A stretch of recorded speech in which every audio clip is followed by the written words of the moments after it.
everyone. Welcome to episode 49 of the Avocado Gamescast, the Avocado's gaming podcast.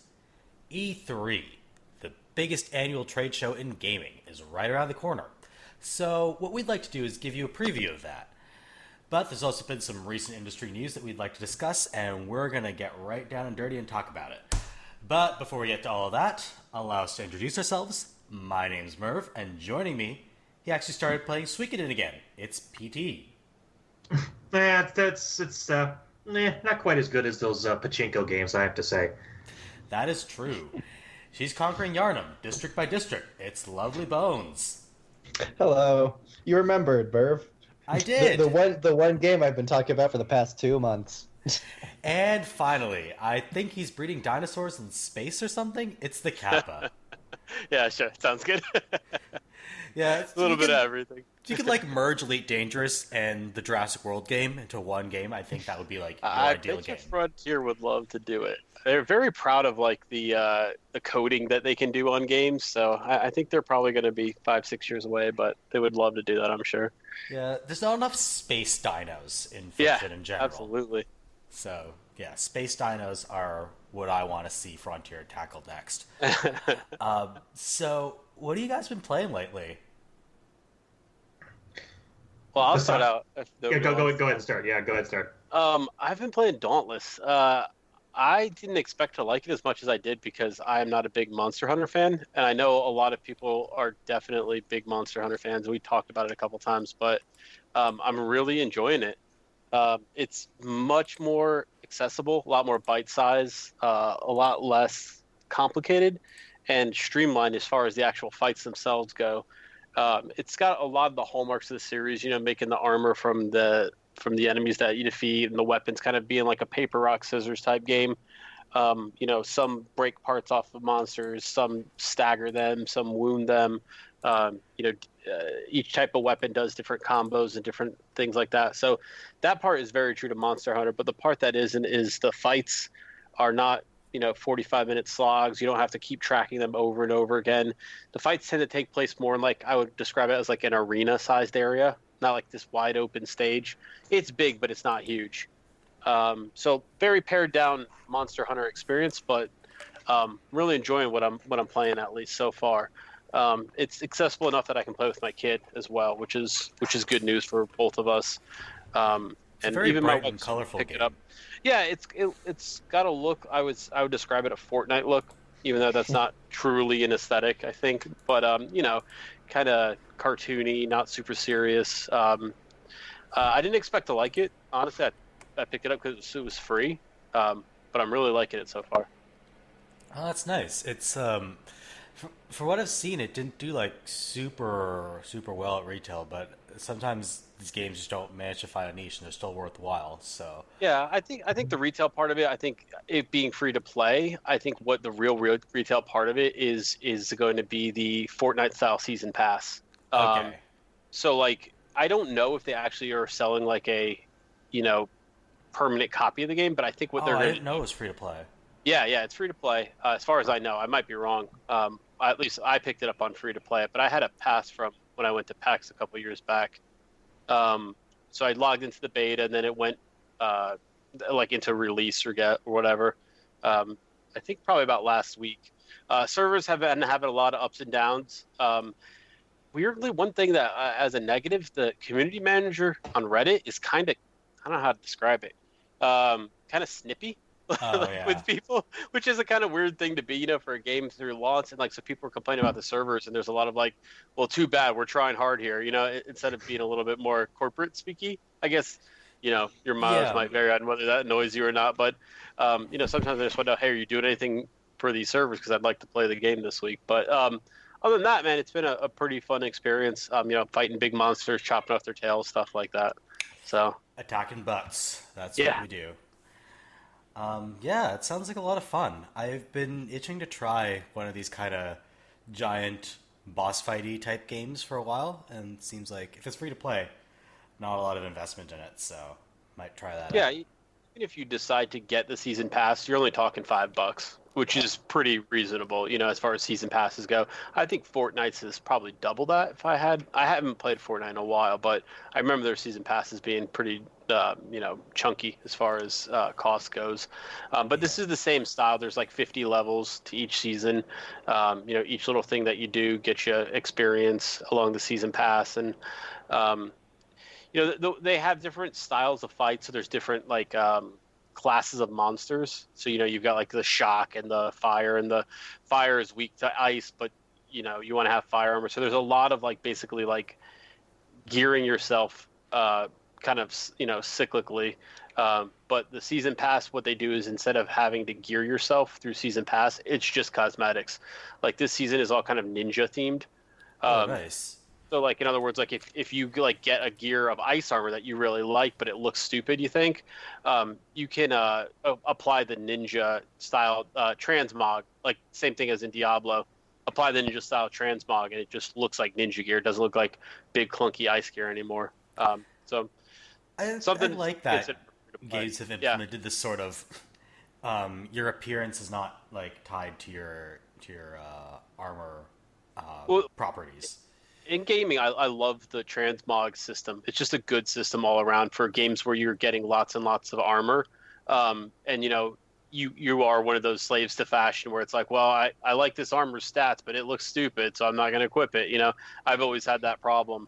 Do you know which game really has this problem? It's the Dragon Age games where you're always running around with stupid ass hats, or in Dragon Age Inquisition, fucking plaid weave.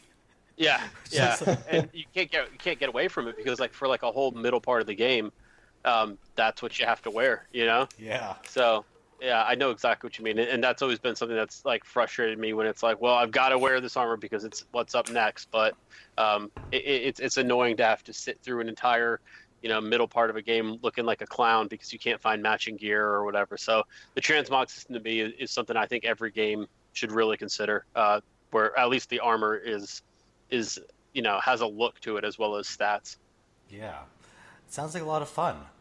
So PT, what have you been playing? Actually, I am not going to talk about Suikoden, even though, the entire reason why I started that is, okay, so the Vita hacking community finally, about a couple weeks ago, finally released the official final hack for the last official firmware that was called, I believe it was called Trinity, I believe it was called there. And that means you could in theory, hack into it and to downgrade into a working firmware so you can, hack and do all that stuff there. So I bought a Vita for goodness knows why. PS1 Classics and PS4 Remote Play, I guess. I said, oh, I have these PS1 Classics, just happen to have the Suikoden games, great. So I've been playing that, and it's portable systems, and PS1 JRPGs are just something else. It's it seems like they're a good fit for each other, especially because they're turn-based RPGs really play well on handhelds.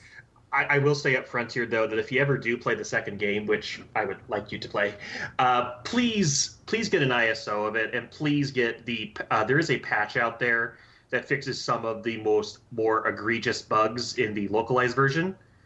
Bugs such as music not playing during certain scenes, things just, that is, I love that game. I think it's one of the best games of all time, but it has one of the most clown shoe localizations I have ever seen. I mean, this was 1998, 99, I believe, but still just awful. Just the writing's bad. They can't pretend to get the main character's name right half the time.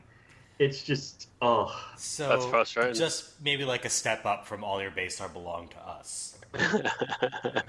Some of the secondary dialogue, especially when you go to an item shop or something.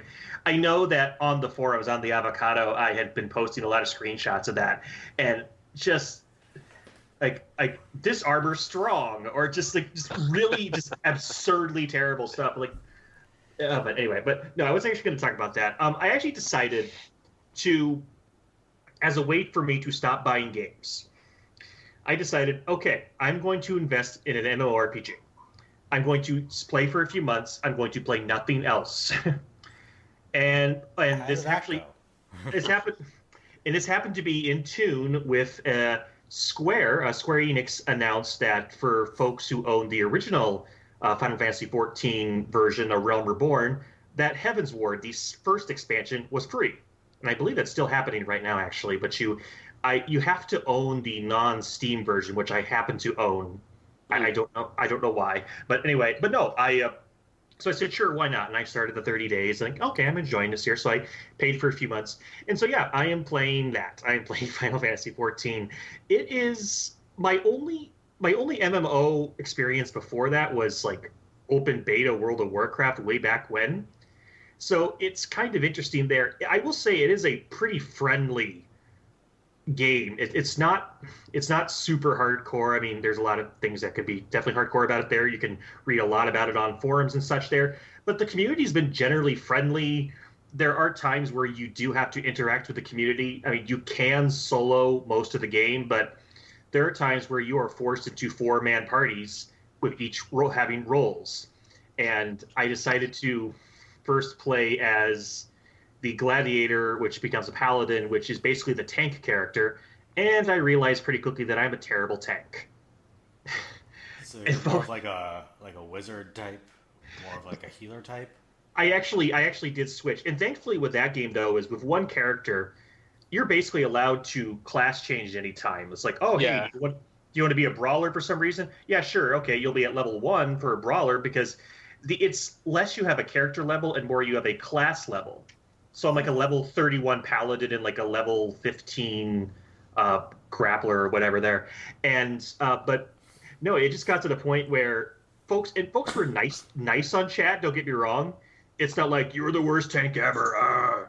But it's more of don't make sure you hit flash like every single time, or don't use that move. It is wasting there. Oh, and my personal favorite, which made me realize I probably should be a tank, was the time I was so occupied that I was tanking against like a boss in a dungeon, and after we all died, it said, "Yeah, try not tanking in the poison."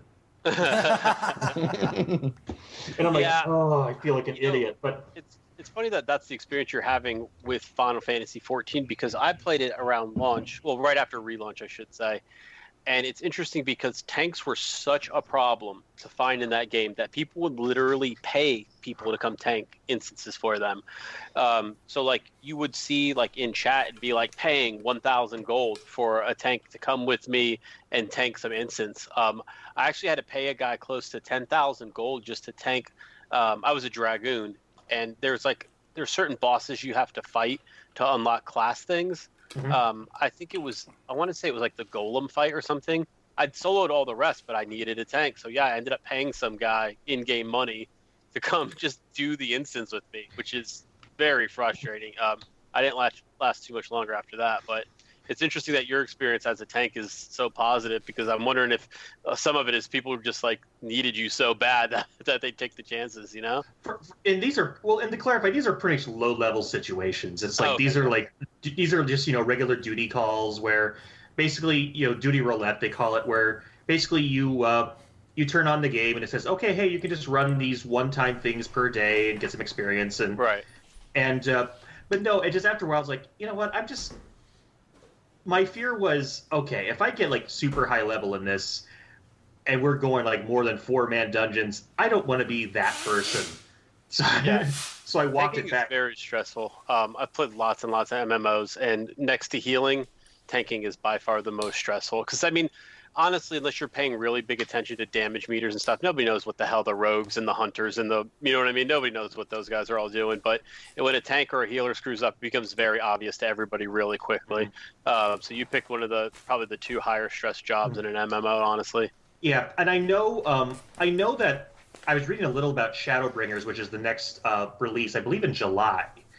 And that apparently the healer faction, and Reddit and such are not happy. So I think healers are the ones that are getting screwed these days, as opposed to tanks. So that doesn't surprise me. So that's what I've been playing. It's enjoyable, and hey, it's a nice chill game there, and it's nice that the community is friendly and no one's jumping down your throat. And I'll be playing that for a few more months, because I actually did pre-order the new expansion. So it's funny because I'm playing the original content, and then there's Heaven's Ward, which I haven't got there yet. And so once that comes out, I'll have 3 more packages of expansion stuff to play. I'm like, I have a lot to play. It's a good problem to have, though. Yeah. All right, Bones, what have you been playing? Well, you nailed it in one. I'm wrapping up Bloodborne this week. Oh, nice. I can literally start the end game whenever I want because I have a shortcut straight to the first of 3 end game bosses. So just whenever I'm ready for that. But I'm not gonna focus on that today. I want to talk about a game I just started while I'm settling on Bloodborne Anyway, Pikmin 2. I started playing Pikmin 2 recently. Oh, nice. The Pikmin 2 came out 15 years ago. Jesus Christ. Oh, jeez. On GameCube, and I'm playing the Wii version, which was released 8 years after the first version of the game. People were dying for it too. I don't know if you remember that craze, but people were like, "Where's Pikmin?" for some reason out of nowhere. It was a very demanded game by the time it finally came out. It was because Pikmin 2 on Wii had come out in Japan in 2009, and they took 3 years to localize it. Even though they had already localized it on GameCube. But anyway, it's a really fun game. So I don't know how much you know about Pikmin, Merve. I know a bit about Pikmin. I know it's sort of like, it's sort of blends almost real-time strategy-ish gameplay. It's a real-time strategy game where you're on the ground. Yeah. You're managing your units from a direct personal perspective because you're an astronaut who is on an alien planet and you're working with this native species they're basically plant bipeds called Pikmin. Yeah. The Pikmin do the majority of the work and you just like guide them basically. So in Pikmin 2, your main character's name is Olimar, and his sidekick in this game is named Louie because Nintendo is very subtle. Louie and Olimar have to get the company that they work for out of debt because Louie ate his entire cargo. So they owe $10,000 or some such to the evil intergalactic loan sharks. You know what's interesting about Pikmin? For a while, it seemed like that was going to become a genre almost, right? Like, were there a lot of games that were using that style? There was Overlord. Yeah, and Brutal Legend, kind of. Yeah. But yeah. And also Darwinia. Yeah. So it's similar. Never heard of Darwinia. But yeah, Darwinia, we mentioned Darwinia, I think, at the last podcast, because Darwinia came up because you draw the commands with mouse gestures. And that had come up for some reason. And we were I didn't mean to derail you. I was just thinking about like how you're talking about how the individual combat, and then it was kind of like well received in a couple games, and then really not in other games. People hated it in Brutal Legend, but people seem to like Overlord and Pikmin so much. I just wonder if it was more of a control thing or. Brutal Legend, it was sort of a. Brutal Legend was just Brutal Legend was just really disappointing that it started as this hack and slash, and that felt right for the atmosphere of the metal world, and then it just the RTS aspect of it just kind of came in halfway out of nowhere, and it just didn't feel right. Yeah, it was like a bait and switch almost. Yeah. But no, I mean, I enjoyed Overlord a lot when I was a kid. It had a very annoying, edgy sense of humor, but I was an annoying, edgy little kid, so it was fine. And then Overlord 2 didn't sell well, so I think that killed that little series at least. And then they went back to hack and slash, right? Wasn't there like some Overlord, like not quite a 3, but there was an Overlord like spin-off that was basically the equivalent of those really cheap, shitty Destroy All Humans sequels. Yeah. I don't know, whatever. And then that series just kind of faded away, I guess. Yeah. But anyway, so you're 2 astronauts who have to recover treasures on this alien planet, and they introduce new species to diversify the gameplay, even though the way they diversified the gameplay is not super balanced for this one. Because they introduced 2 new kinds of Pikmin. One that's like really big and fat, and it has the strength of 10 normal Pikmin. Yeah, it seems unbalanced just from the description. Just 10 normal Pikmin. So you can have up to 100 Pikmin, but because purple Pikmin count as one, but you'd equate to 10. You could have, if you really tried, you could add up to 100 purple Pikmin, which would insta-kill literally anything in the game. It's there's a reason they're not in Pikmin 3. Makes sense. But yeah, basically the most notable thing about Pikmin 2 was they introduced these dungeons, these caves. Because Pikmin, all three games run on this day cycle, where you have about 13 real world minutes for a whole day cycle from morning to evening to finish, and you can't be on the planet at nighttime because all the predators are nocturnal. But they introduced these caves where there's some weird, phlebonum or whatever that makes time not pass. So as long as you're in the caves, you can stretch out your days for longer and get more done.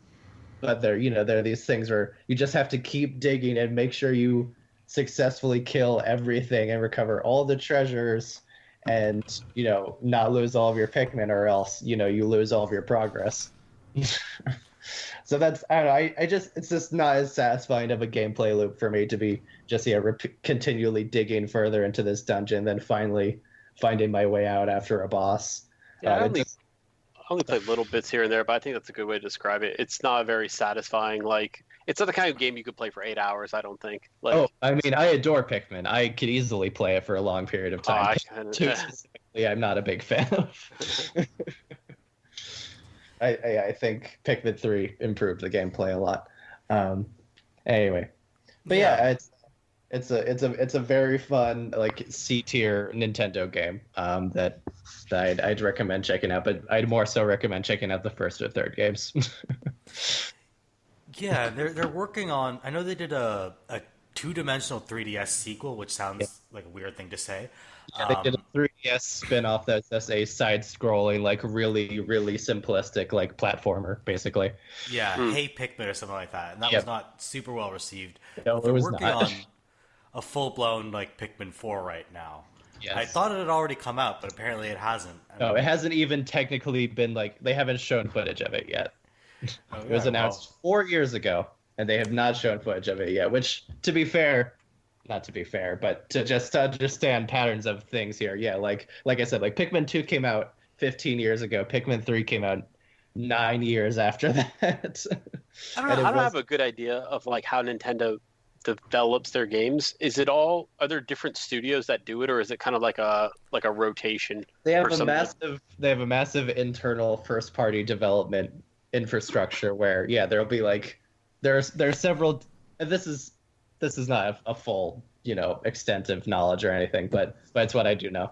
They'll have several teams that are all working simultaneously, and just based on factors like are we planning on this game being out within the next 6 months and such things like that. The teams will be larger or smaller and have more or less resources based on just like the schedule that they have planned out. So it's likely that Pikmin was working with a small team for quite a while and is, probably It's like, okay, we're gonna make it now. exactly, Get more yeah. people on it. Yeah, it was in a very light development phase for a while and is hopefully being amped up and probably being revealed soon. She said with a deep sense of lost hope in her heart. I mean, it could announce it at E3 this year. They which could. we'll get to in a little bit. Solid segue, Merve. But before we start talking about E3, there's been some recent developments in the gaming industry that might need our attention. So the first one is relayed to a friend of the podcast, Mr. Randy Pitchford, who has been in some recent troubles. He was recently involved in a kerfuffle over Borderlands 3 and voice actors who were not returning for their roles. In particular, one voice actor, Dave Eddings, who is now, I believe, at Rooster Teeth Games, he played Claptrap in the original games, and he was not brought back because of various disputes he'd had with Randy Pitchford, including one where apparently Pitchford physically assaulted him.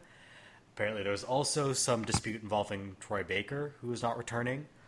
And then, on top of all of that, I think about a week ago, he shared a video online on his Twitter depicting the abuse of a cat, and did not apologize for sharing said video.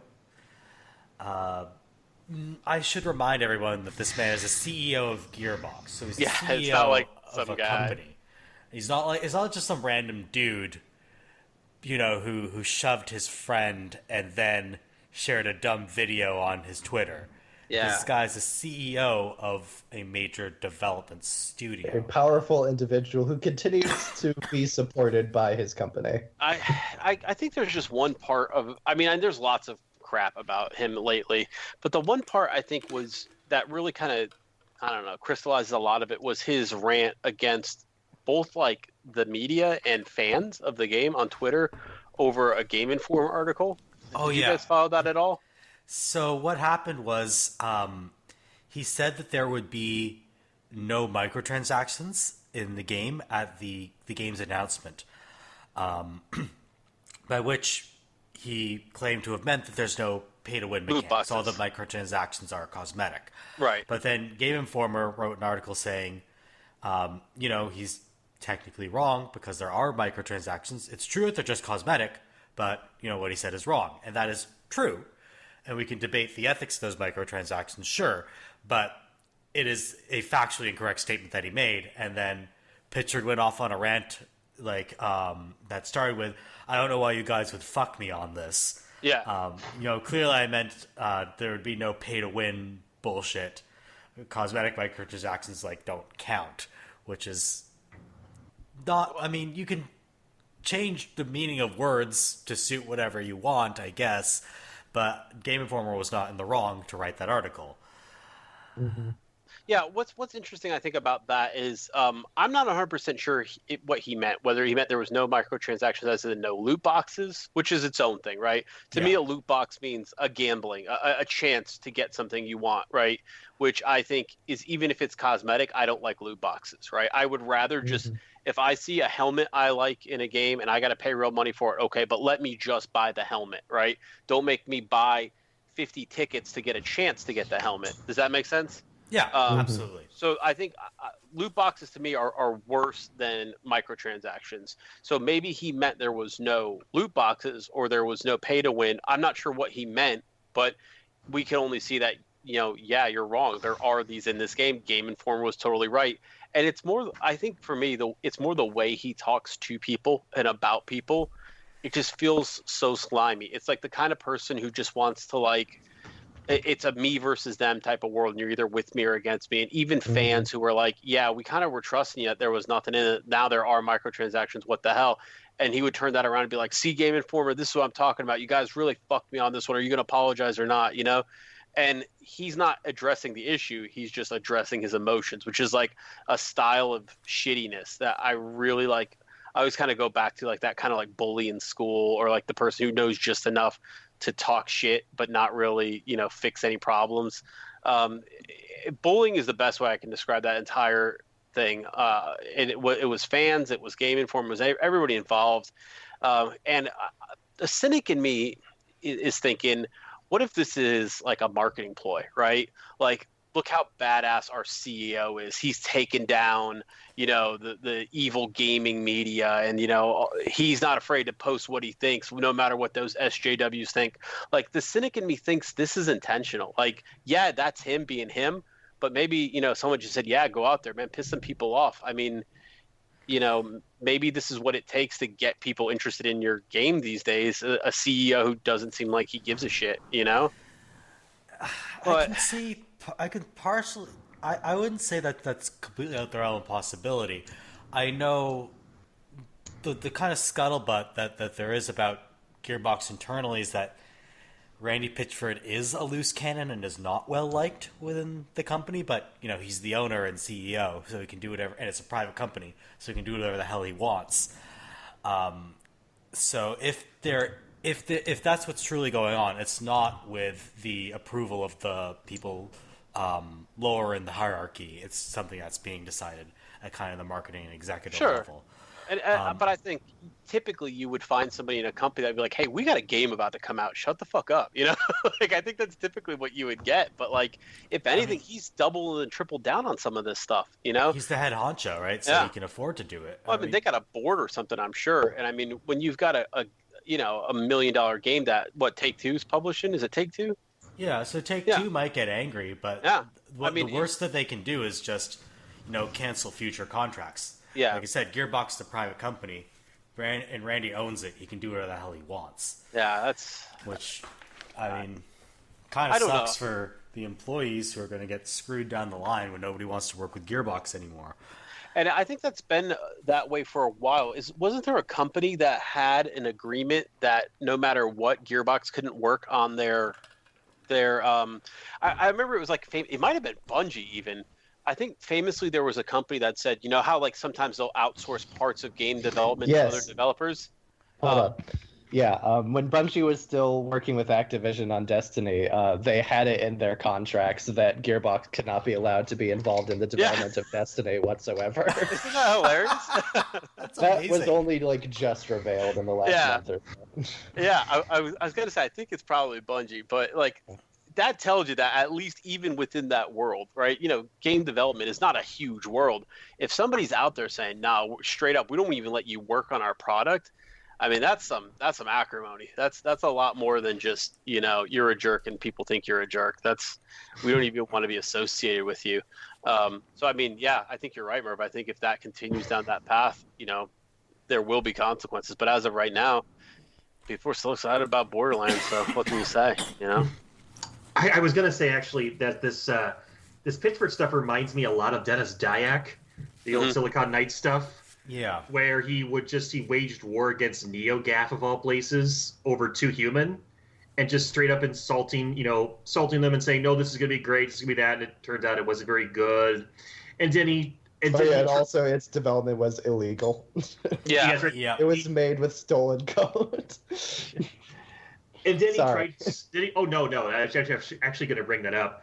And then he attempts to sue Epic, who then countersue, and then every copy of Too Human has to be destroyed, and the X-Men game they made had to be destroyed, and so long story short, I just don't think that.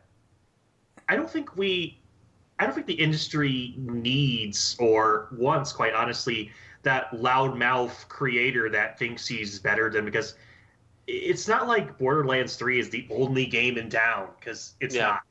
Mm-hmm. Yeah. See, that's okay. I'm gonna I'm not gonna disagree with that, but I think there's a little bit of nuance here, which is I think, for instance, the game industry can accommodate someone like, say, Cliff Bleszinski, who's a loudmouth but not a total asshole.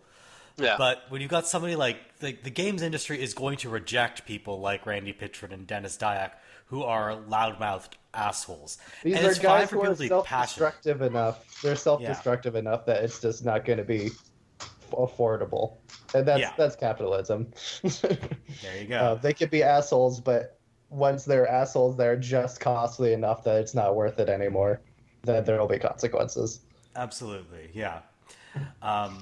So that's what we're seeing with Randy Pitchford, and hopefully, I think the best case scenario is that Pitchford leaves and the rest of Gearbox stays intact, because they're talented people working there, and I'm sure non-assholes working there. Yeah, I wouldn't want that many people to go out of work so suddenly. That wouldn't be ideal either. Yeah, but I don't think if Gearbox continues down this path, I don't think they'll be long for this world, unfortunately. There is a deeply cruel side of me that wishes they'd get out the supposed, we're making a Duke Nukem sequel again, just for personal amusement. Because I actually played and finished Duke Nukem Forever, and I feel bad. Yeah. But damn it was 15 years, okay, when I played that stupid game. And the ending is just the ending's hilarious. It's just thrown together. Like hilarious in a bad way. No, in a bad way there, where it's like Duke supposedly is dead, and then he uses the voiceover as, "That's bullshit, dude. I'm not dead." Just it's awful. That's actually hilarious. That's actually fitting for Duke Nukem. Yeah, I exactly. can imagine that. It's Too also young like to die. The rage scream of the irrelevant. yeah, like that I can take. It's like you can have a character like Duke Nukem who's like a complete and total brain dead macho caricature. But you don't need like the gross misogyny that comes with that necessarily. I If think they it's brought back possible. Duke Nukem, you know there'd be mostly two audiences. There'd be a bunch of fucking white dudes who would celebrate the thought that Duke Nukem could be the icon for the real gamers, and then there'd be normal people who would be horrified. Yeah, Right, but like you can satirize it a little bit. I think you can. I think it's possible to make a Duke Nukem game that isn't gross, but I don't know that Gearbox would be the studio to do it. Yeah, Forever sure as hell wasn't that it, because the first few hours is just There are icky. rape jokes in that game. Oh, icky. It is. Yeah. There you go. That's Gearbox. So, speaking of Borderlands 3, oh yeah, I can still segue.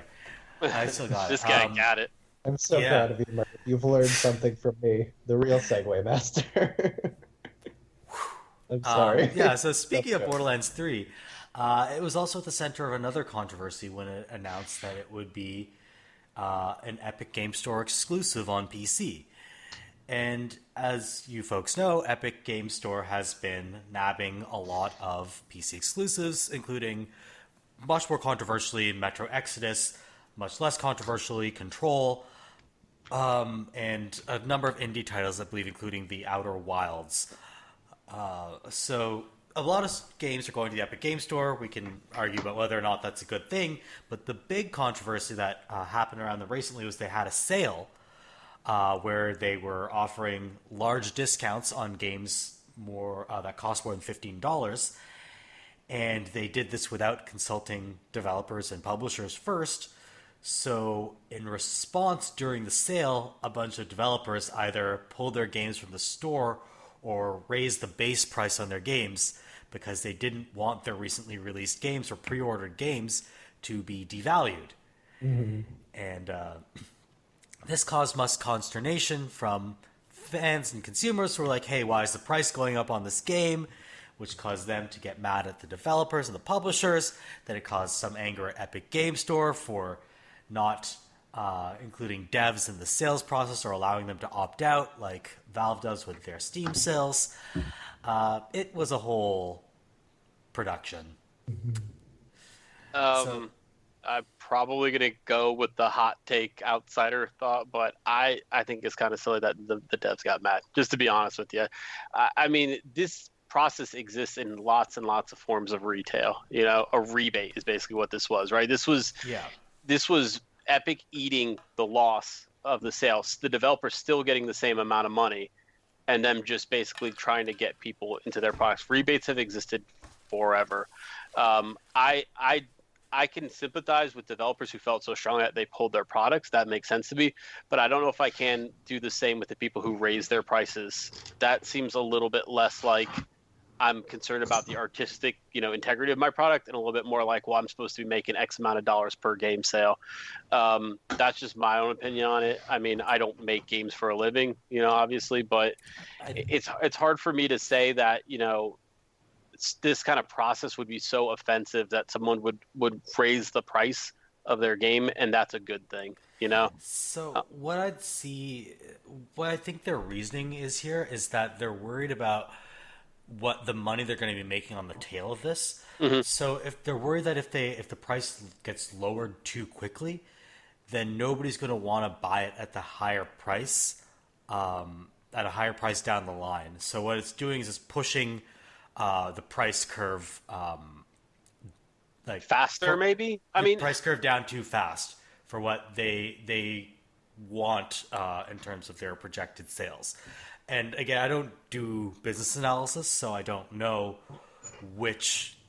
whether they've calculated sort of the optimal dynamic pricing strategy out to the future, but this came as a surprise to them in terms of their optimal dynamic pricing strategy. Right.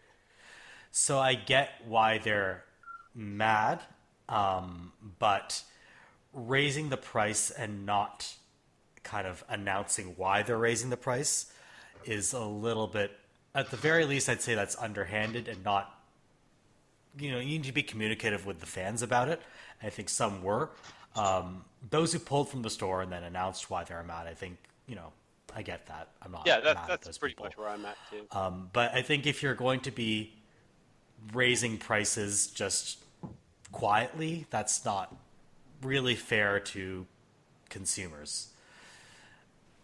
So yeah, there's kind of a screw up kind of all around the board. That's what if I'm remembering this news story correctly, part of the grievance on the part of the developer, there's one specific, I think it probably affected multiple games, but the headline I remember was the game Ashen specifically was where most of the controversy came from, which was, and if I'm remembering it correctly, and I might not be, but if I am, I believe once the developers started to disclose about what the problem was, it started with Epic not divulging certain information about them, about what the discount would be or how it was supposed to work, and that there was basically literally misinformation on both sides, or that lack would of make communication. More sense. Yeah. If it was just kind of a, hey, they never told us they were going to do this, and that's why I'm mad, I'm fine with that. Then you should pull your game. But yeah, I don't know. It's complicated. I think a lot of people are looking just to be angry at the Epic Store, and the Epic Store isn't in a good spot. It needs a lot of work. I'd like to think it'll get there, but the other thing, I haven't been around for a while now, in terms of gaming and stuff. This is Steam kind of bought exclusivity a lot too back in the day. This is how Steam became what they are, is basically through some of the same process. So I guess to me, it's not as, I don't know, crazy to see that this is what the next competition is doing to buy their way back in, is buying exclusives, even though it's something that we thought was done with because of Steam, so... And developers have a right to prefer the service that will give them a better cut. Yeah, I'm not totally agree. Yeah, at the end of the day, I think what gets me about all this is that Steam was competing against whatever its competitors were, 8, 9, 10 years ago. The Epic Game Store is competing against Steam, Origin, Uplay of today. Mm-hmm. And the fact that it doesn't have, features like screenshot sharing, cloud saves, cloud saves, or it doesn't have a shopping cart. That stuff makes it kind of unacceptable to gamers that it's trying to bully its way into the top with its big war chest, rather than competing on the feature set and the merchandise. Well, and then to be fair back, I mean, those aren't all features that Steam rolled out the gate with. You know what I mean? Cloud saves were something absolutely. that took forever but that to get was, in. That was now they're Steam competing had. against. Right. Sure. Yeah. But we should hold a service launching in December 2018 to a different standard than the thing that started the whole thing 14 years ago. Yeah, it'll just or be whatever interesting to see Steam if started. they do adapt to some of that stuff, or if they just say, look, we're just going to keep, paying money for these sales and stuff like that, and that's how we're going to get into the marketplace, or if they're going to really try to do something unique or different or what. But I don't know. I mean, I don't fault them for this one. There's a lot of problems, I think, with Epic, but I don't think this is one of them. I mean, if you want to put other people's stuff on sale, there's a mechanism for that. It sounds like they went with it. Mm-hmm. Yeah, and the thing about that still irritates me, and the worst thing is still, sorry, Merve. The worst thing is still the lack of just basic features that are good for customers. But the thing that about Epic that irritates me is when they pull the PR stunt of saying, we promised we would stop doing these exclusivity deals the second Valve gave their developers a better cut. They're trying to make themselves look like good guys for being a company, and I don't abide by that. That's They're a pretty corporation. ridiculous. They're not gonna. Yeah, they're in the business now. You're not going to buy it. They're not nobly bequeathing money on indie developers out of the goodness of their hearts. They are nobly forcing Fortnite developers to work like a billion hours to make their money. Yeah. That's the big controversy there, is that there's been reports of crunch at Epic Games pretty much since Fortnite became a hit. Now they want to keep churning out content for Fortnite, so people have been in perpetual crunch for like 12 months, churning out content after content after content, and it's causing a large drop in morale and employee health at Epic. Yeah. Yeah, so they have a lot of problems to work on. I was going to say real quick here, and you briefly spoke on it there, but I think the thing is that, okay, so Steam has been there forever. We know Steam's been there forever. The interface has sucked since day one. It hasn't gotten any better. They got rid of the green. What more do you want? It's possibly gotten worse. So I guess I have a little more expectation for places like Epic, and even Origin, where it's like, okay, a good thing you could do to make yourself better than Steam, make an interface that doesn't suck, that doesn't take like it isn't the Google Chrome of game launchers where it takes like 1,000 gigabytes of RAM. Yeah, I would say Origin does it slightly better than Steam, but still not good enough. Uplay is weirdly confusing. Steam is weird in that some parts of it are really, really clear and easy to use, and other parts of it, like the other day I was messing around with big picture mode on Steam, and I was trying to figure out how to get, essentially how to get an unused button on my controller to map to the F12 key, so I could take screenshots with my controller. And I couldn't figure out how to do it. It was so unclear. They have all these ridiculous features that you can use to remap buttons on your controller, and there's none that's literally just, I want this button to correspond to this key on my keyboard. There's no feature like that. There's no transparent feature like that. I'm sure it's doable, but after looking up guides for like 2 hours online and going through the Steam interface for 2 hours, I couldn't figure this out. And maybe I'm just an idiot, but dear God, it should not be that hard to remap a button on a controller. There's a lot of difficult things where like Steam's been asked to do a lot more than it used to be, right? And I think some of that's been helpful because now Steam has lots of cool features that people demand. But I think the other part of that is that some of it is that, Steam never really properly implemented some of those things. Even little things like the Steam Workshop, like it works great sometimes, and then every now and then, I don't know why, but like it'll download a whole bunch of weird stuff, and then none of it'll like actually be in the game files. I'm gonna go find it, and then I'm like, I might as well just did this manually. So yeah, I think Steam Workshop, great idea. It fixes lots of problems, but when it doesn't work, it's frustrating, and there's not a lot of support or help or whatever you want to describe it out there, and you've got to basically wade through pages and pages of forums like the bad old days of PC gaming just to sort it out, Yeah, I was actually kind of fine with the bad old days in a lot of ways, because it was just, it's easier for me to, if I'm in control of everything, it's easier for me to deal with the consequences. Mm-hmm. If another program is kind of moving around my files or putting them in strange places, that's something that I have to compensate for. So I almost miss the bad old days of PC gaming in a way. I knew what I was getting into anytime I installed something, and now I don't. So. Yeah, if you ever want to like see what your computer's been up to, look at like all those pages and pages of like Windows redistributable things, the like the things that downloads every single time you download a new game.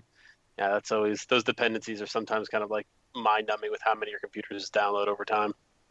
And I believe, and there are programs out there. I believe it's Tiki Steam Cleaner or whichever, which will clean those redistributions, and that'll save you some space. Yeah, it's shocking how much. I mean, it's gigs. It's not like, and I think Steam Spreader. I used to use a Steam Spreader a lot, but haven't been using it as much. But that was another program that did kind of a similar thing. Yeah, that reminds me. I need to clean up my hard drive. And, everybody. Because the next, I can hold, maybe one more big AAA game on my hard drive before I'm left with, only 10 gigs left. That's so weird for me to say too, because I still remember when I was a kid and my dad brought home a laptop and he said, "This hard drive has 2 gigabytes of space," and I was like, 2 gigabytes? Holy crap, that's so much space. You'll never fill that, Dad. Oh man, I know, like certain PC. I think with the PC version of Final Fantasy 15, holy grief. Yeah. And that's not including the 4K textures, which I can't download because they serve no purpose, which is even more. Yeah, or I heard the other day that like Star Citizens takes over 100 gigabytes of space on one's hard drive. Yeah. And still, 100 gigabytes, still not a game.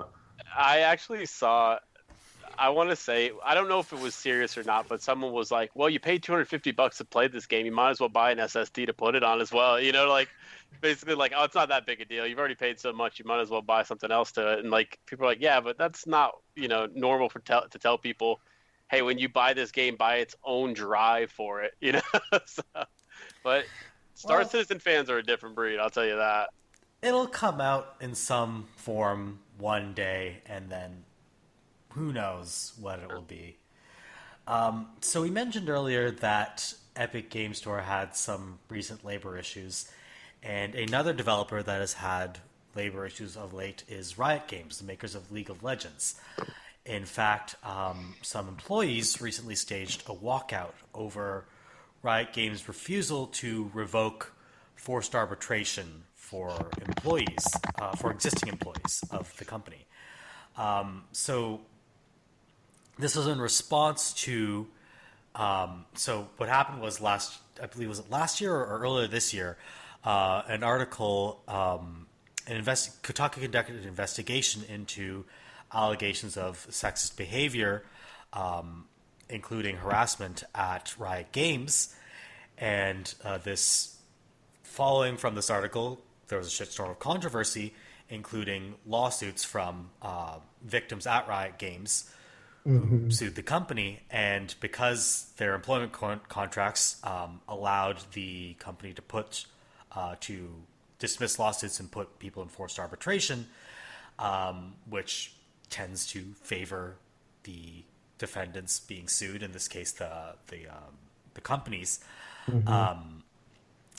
that caused a lot of consternation. And so now the employees walked out to protest Riot's refusal to let go of forced arbitration and allow the lawsuits to continue. So, I just see this as a big effort to make Merve's prediction about gaming unions from earlier this year, right? I think you paid them. Yeah, that was me paying Riot employees under the table to sue the company. You've been working with Vice Media all of a sudden. I know that I bang this drum a lot, and I'm definitely not the only one, or even the one who's banging it the loudest. That I'm starting to believe more and more that unionization is going to be necessary, and will come at least for a couple of studios in the near future.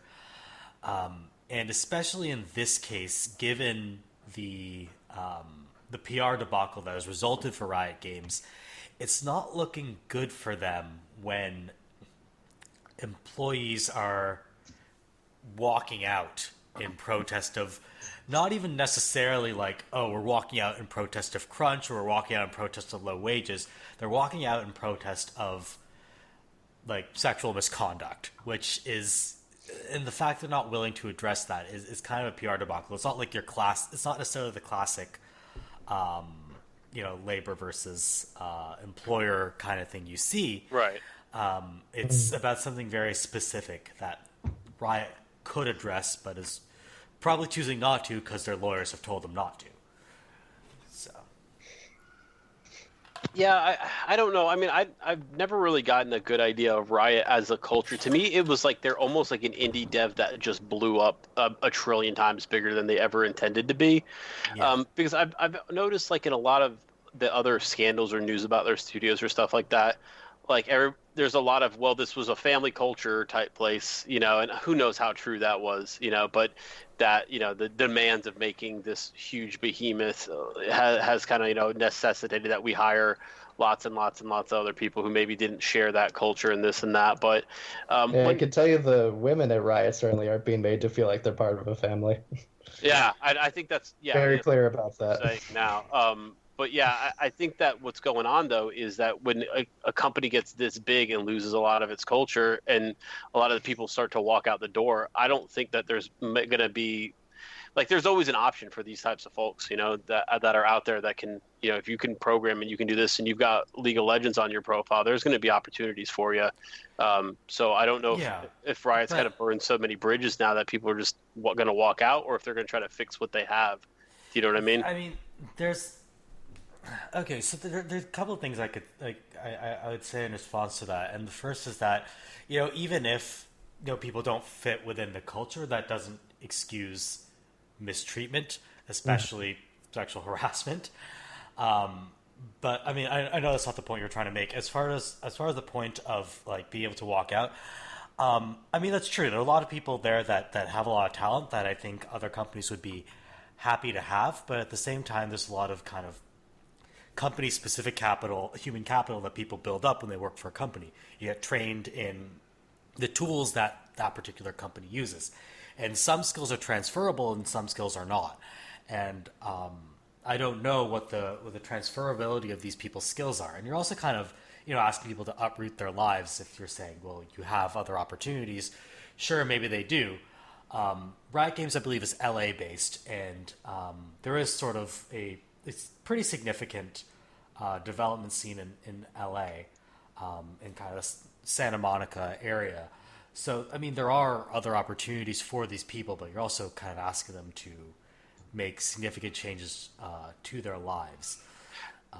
That's my point being is, are these people going, if they don't get the results they want from the walkout, are they going to be interested in staying there and fixing the problems, or are they just going to look elsewhere? And I think that's a really bad sign for Riot if they start to basically stop caring and start looking to go somewhere else. I don't have any particular investment in Riot. I don't even play League, but I've never played a MOBA, let alone League. Yeah, so. And from what I've heard, there's lots and lots of money in the scene, but it seems like if you hate the job and then there's somewhere else, there's other people who are making MOBAs. So I guess if not that those people should be out of a job, more than are they going to, at least they're trying to fix it. If they're not going to listen to the people trying to fix it, then what's the future of the whole company going to look like? Probably not pretty good. Actually, so that is actually a really good point, because if I recall, like I said, if I recall correctly, Riot Games is LA based, and there is a fairly significant LA development scene. So there are other opportunities for these people, and if you're not treating your employees correctly, well, they have these other opportunities.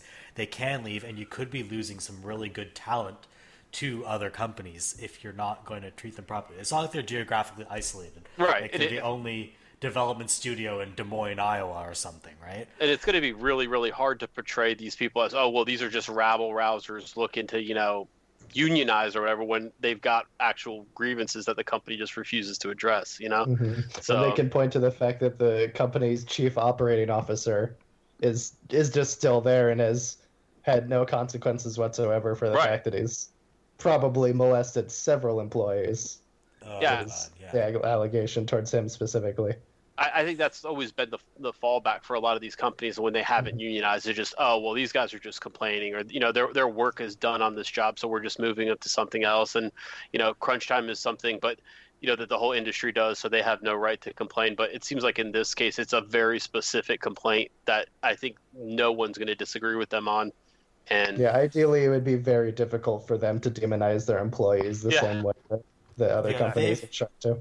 That's also because there is that news report out there that's been corroborated. Mm-hmm. If they didn't have that Kotaku story, it would be much more of an uphill battle for them. Yes, absolutely. Was it Jason Schreier? I believe it was Cecilia D'Anastasio. Oh.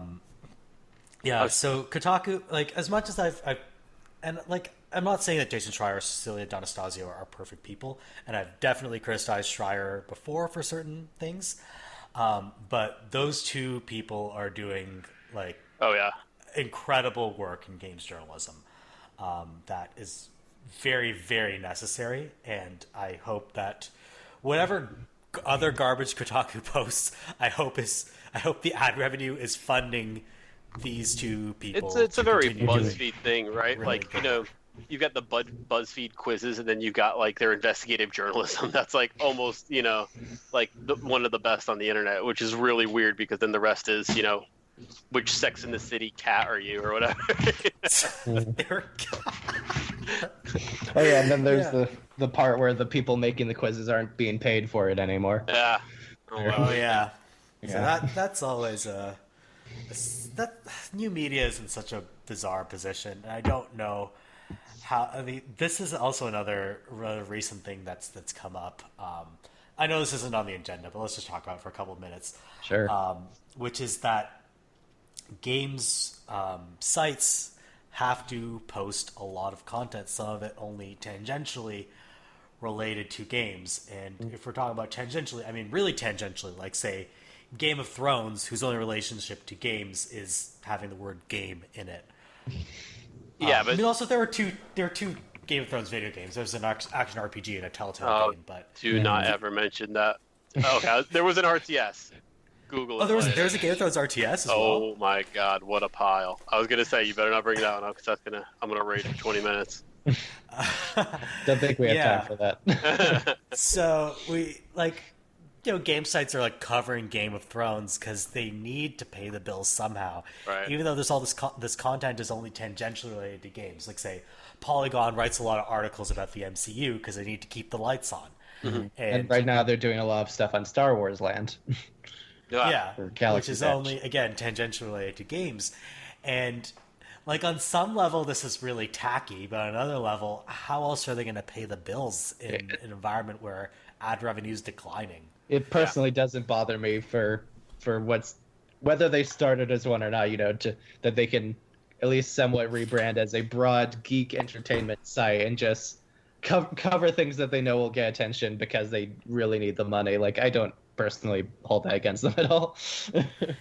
as someone who's trying to do this like side self-employed online journalist thing now, it's Christ, that shit's hard. Yeah, it is really it's a difficult hustle. And like I guess at the end of the day, I'm not like angry at the individuals who like do whatever they need to do to get to continue to be employed. It's more like I'm kind of nebulously angry at the market forces that make this necessary, if that makes any sense. That's fair. Sure. Yeah, I don't know. Like Jimquisition had a recent video about this. I don't know if you guys saw it. I overheard it because my girlfriend likes Jim.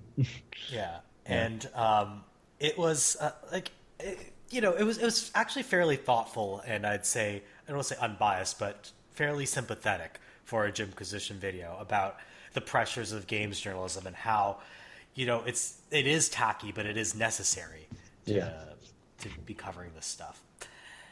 Anyway, I think that was a pretty good roundup of recent news. Shall we move on to discussing the upcoming Electronic Entertainment Exposition? Yes, I have a.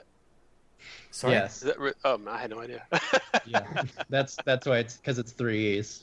Yeah, I didn't know it was electronic entertainment. I might have just. It started in 1995. It's important to remember. Like, it's before video games were invented. Yeah, it's a title that makes sense when internet stuff was still kind of in its infancy. Before E3, it was CES. Yeah. Oh, that still exists. Consumer electronics, right? Yeah, that's a different thing. That still exists. That's held in Las Vegas, I believe, every year. Sorry. I've got a dedicated Google Doc for E3. Hello. Oh, yeah. Well, you actually do this like at least semi-professionally. Yes. So it makes sense that you're really prepared. I'm usually a little bit more prepared for E3, but this year I've been a little busy, so I haven't been kept up super much with the news. But the big sort of summary and the big thing that's the big notable absence from E3 this year is that Sony's basically just not showing up. They're not doing a presser. I'm sure they'll have some floor show presence, but they're really not doing E3 this year. Sony's pushing hard on this. We're doing our own equivalent of Nintendo Directs called State of Play, and we're just trying to be as independent with our press stuff as possible. We'll see how that goes. The second State of Play was pretty good. I'll give them that. Yeah. I don't know how much you heard about that. I think they just haven't been able to garner the same amount of press for it as like Nintendo Directs. So I just don't like. I've completely been out of the loop on Sony's State of Play or whatever. Okay. But they don't even have like Nintendo. At least they're like, we're gonna time our Direct to be in concert with E3 so that it's like an E3 Direct, and they still have this big floor show presence. And Sony seems to be pulling back even from that. Yeah. So that's really interesting. Although the thing with the second State of Play was that their big headlining moment was the first real trailer for the Final Fantasy VII remake, which is definitely going to be at E3 at Square's show. So Sony does have this weird, like, they are benefiting from E3 still, even while they're distancing themselves from it, which is fascinating. Yeah, other people are going to be showing PlayStation games, so exactly. If they don't have exclusives to show off, might as well just let other people do their marketing for them. Yeah, they did do their dedicated independent Death Stranding press conference just a couple days ago, which I'm probably the only person in the room excited for that, but whatever. I will say, after having seen that trailer, now I actually do want to play the game, which was not true fine by me before. I'm less excited and more baffled, which I suppose is a recommendation, I guess. It looks like an actual video game to me now, which is good. Because it didn't look like that before. It looked like Kojima's weird 3D animated film project that was inspired by watching the Matrix films while high. If it had no gameplay whatsoever, I would have been perfectly okay with that, but... That's fair. It's Kojima. You gotta let him be weird. Sure. So the people who actually are showing up, so there's Microsoft, Bethesda, Ubisoft, Square Enix. EA's doing their sole sort of show up thing, except for they're not doing a formal presser this year. They're just doing EA Play events off-site, and Nintendo's doing their Direct, and there's also going to be a PC gaming show. It's also returning. Yeah, so and all of that will have already happened by the end of next weekend from when we're recording this, like a week from now. Almost all of that will already be done. It will just be the Nintendo Direct on the Tuesday after that. That won't have already happened. So we're going to try to get this out the door relatively quickly. Yes. Because we're recording this on June 2nd, so hopefully this will go up before E3, so that it's not hopefully too out of date. Also, I know I'm being irritating, but I do have one quick thing. Sure, go ahead. Which is that Google is literally just announced this, I think, yesterday or the day before, that they're doing a second Stadia showcase, like the Friday before E3 starts. Next Friday. Okay. So they're putting themselves in E3 without actually being there, basically. It'd be interesting if they do more game stuff rather than tech stuff, because the last one was very tech heavy. Not a bad thing, I mean, for new tech, but I think they said that this was going to be very games focused. But I mentioned this in part because it's it is relevant to E3 stuff, but also because just today, as we're recording this, there was a huge Google outage in parts of the U.S. and Europe, where Google, YouTube, all Google affiliates were down for hours, which could affect something like Stadia. Yeah, that's not good timing for Google. No, it's not. So I thought that was relevant just because, given our previous discussions about how stable cloud streaming can be for gaming right now. Yeah, that does not bode well. Also, I think Devolver's showing up in some capacity. Oh yeah, they're doing another one of their goofy, super weird shows. Yeah, I will say, okay, I'm gonna hot take alert. I really hated the first one, but I liked the second one. So I'll see what they put out this year. I hope it's more like the second one and less like the first. Which the first was kind of like, oh, don't cut yourself on all that edge. Yeah. The second one was more like, it was more like, yeah, it's goofy, it's making fun of E3, but in a way that kind of made sense. I think the edge of the first one was righteous, but I'm with you in that like they don't need to resort to dumb like fake blood on stage stunts or anything like that. That's not really necessary. Yeah, Yeah. I say like old Adult Swim late night. Like I get the point you're trying to make, and it's a good point, but like I got it. You can stop beating me over the head now. You know, You're kind of like preaching to the converted. Like, I Yeah. know E3 is ridiculous. I'm not stupid. I've seen this Dog and Pony show like 8 times. I know what happens. Regardless, I still look forward to the press conferences because they're stupid. They're so much fun to mock. Yeah. They're so awkward and hilarious. Well, that's the thing. Like Nintendo first moved away from doing actual live shows at all and just do like video reels, and now EA and Sony are both trying to move in that direction as well. And they won't have the same personality that Nintendo has, but I was going to the last few. I'm sorry for interrupting. The last few Nintendo E3 conferences before the directs were just GIF galores, where Wii Music where he's playing with the drums, or just I think they realized, crap, we really need to get away from that now. yeah, everyone negatively realizes that memed, being right? awkward on stage and having celebrities and like doing like a light show with a car and shit like that. No, like everyone's trying to get away from that finally. Nintendo got there first.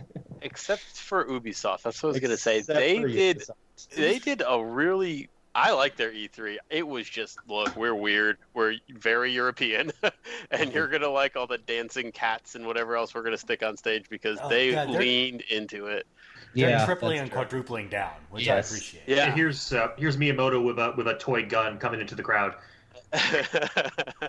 We're gonna bring Ive's, I forget his full name, but we're bringing the Rabbids guy back, and he's gonna cry twice as hard this Oh time. man, that guy. Speaking of which, Rabbids 2 is probably happening. BTW. That might be the Mario most Rabbids fun, 2? Yeah. most I fun would game be on my down for Switch that. might be that game. Honestly, I've had a Yeah. lot of fun with that game. It's a really well-made game. Yeah. I was excuse me. I was pleasantly surprised. I did not expect that. And you know what? They can make, if they want to make like a Splatoon and Rabbids or like a Zelda and Rabbids, you know what? Kirby Go and ahead and make Rabbids. it. Yeah. Rabbids There's are a lot of angles they could go with, and the Donkey Kong DLC showed that you don't need to have Mario and Luigi for it to be engaging, but you do need Rabbid Peach. For I me, love Rabbid Peach. personally, this is going to be a hard E3, and I've learned a lesson this year that I bet you most other people have learned years and years ago, and that's don't get hyped about E3.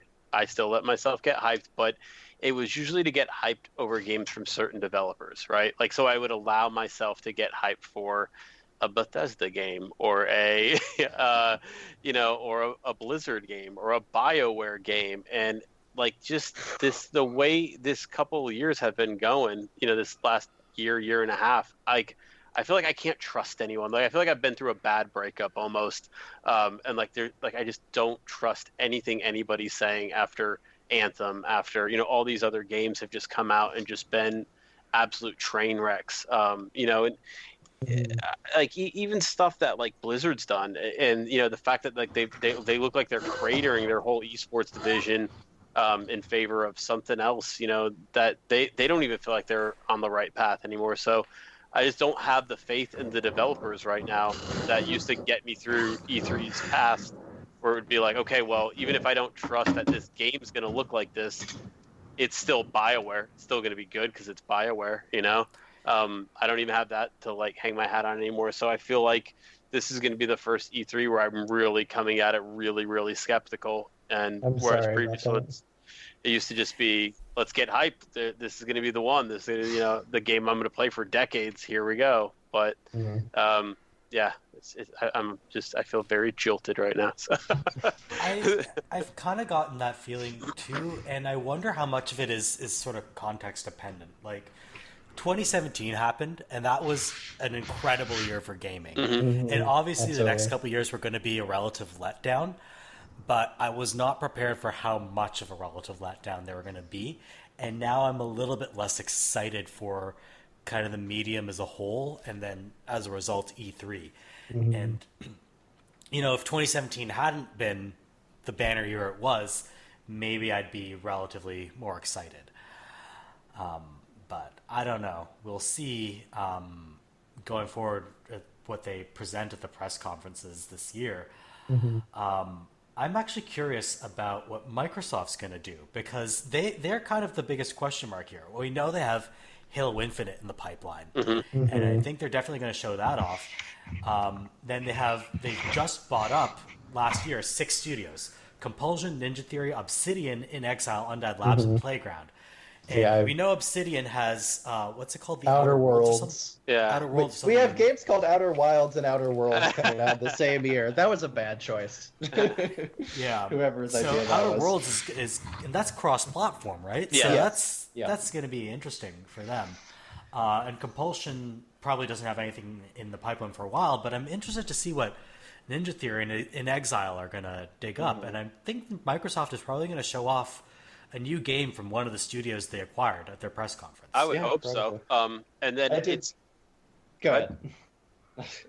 It's also interesting the deal they've got going on with Sony right now, right? For the servers and whatnot. I've got to think in the back of my head, there's got to be a plus for that in Microsoft somewhere. I don't know if it's a back catalog type deal. I mean, I don't think it's going to be first party exclusives or anything, but what's on the other end of that deal? Is it just money, or is there some type of, hey, you know what? 2 years later, we want God of War to come out on Xbox, or who knows? Because, I mean, they're streaming it from Microsoft servers, so you definitely can stream it. So I don't know. It'll be interesting to see what that part of the deal I do think a big part of Microsoft's thing this year is going to be further demonstrating the benefits of their recent dealing with both Sony and Nintendo, and also doing things like just announced this week, like all of their forthcoming major first party stuff is going on Steam right out of the gate. Xbox Games Pass is going on Mac and PC. Yeah. The Games Pass going PC is going to be very interesting. I think I love Games Pass. I know more and more companies are going to be doing this, but it's going to be, you're going to have 15 Netflix's worth of games these days. But the fact that they said they aren't just specifically Xbox games either. They're just PC games. So I'll be interested to see what in their mind is, a PC Games Pass in the future. Yeah, they're doing all these deals to keep themselves afloat and putting themselves further into the software over hardware. I'm excited to see how that pays off. What I think Phil Spencer has been able to convince the higher ups of is that, yeah, you're right. They make money off software. That's their big cash cow. And so it doesn't matter where they're selling that software. It doesn't matter on which hardware it's going to be installed. They're still going to make money off that software.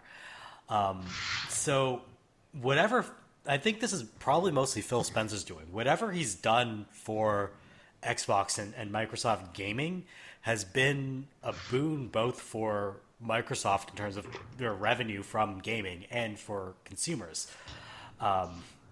It's difficult to overstate how much better he's been for Xbox gaming than Don Matrick. Very new school mentality, I would say, is how I would describe it. What's weird is, though, that he's basically using kind of a similar tact, I would say, to what made Microsoft the dominant OS. It doesn't matter if you buy a Dell or if you buy a HP or whatever, you're going to buy Windows on it, right? So I kind of feel that's where they're going with gaming. You know what? Doesn't matter which one you guys go with. You're going to be playing this game on a Microsoft platform, whether it's an Xbox or a PC.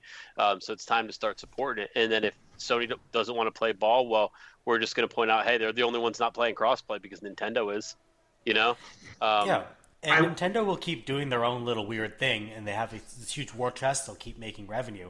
So we don't have to worry about them. But I am becoming seriously worried about Sony's ability to work in this bold new world where everything's streaming and people are making these cross-platform deals.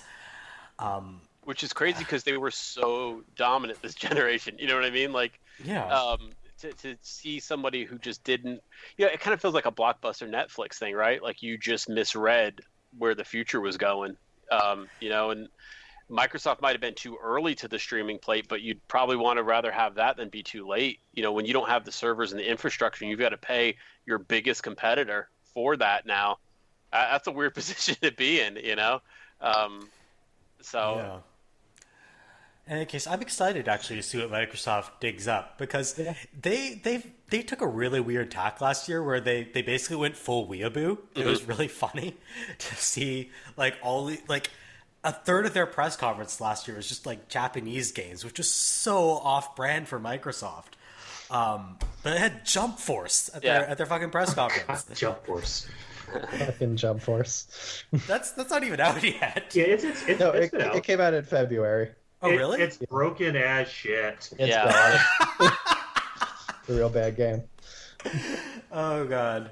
So- Gotta love Microsoft. Yeah, I think Microsoft's probably who I'm most interested in, but I would like to see what Sony offers. I don't know if I ever will, or if they're just going to do their own thing again, and not announce anything at E3, which it sounds like they're gonna. But Nintendo, like I play my Switch just enough to be interested in, but I like their Nintendo Direct, so I'm not going to complain about that. If Sony can really embrace that style, I think they're actually going to be better off. So I think their Direct this year has the so let's move on to Nintendo actually. Yes. Hello. Yeah, so I think their Direct this year has the potential to be, let's say, significantly better than last year's Direct, which was okay. Last year's Direct was half really good, and then it kind of went off the rails when they decided to just talk for Smash Bros about 20 minutes. I don't know what the hell that was. But this year, I think they're. I loved every second of the Smash stuff. I was going to say that was targeted towards Smash people. It's like folks saying, "Oh, hey, we're going to talk about 15 minutes about Pokemon," and then someone goes, "Why'd they talk 15 minutes about Pokemon? What's this?" That's fair. What I think Nintendo wants to avoid that this year, which is why they're doing a separate Pokemon presentation. And Nintendo knows that they have too much first-party stuff that they haven't disclosed enough info on. That's all supposed to come out this year, so they'll have a balanced presentation of just here's info on a bunch of other a bunch of different exciting first-party things, and so maybe not all of them will interest everyone, but there's something for everyone, and there won't be the same kind of Mario Odyssey, Breath of the Wild, Smash Bros. Kind of dominance.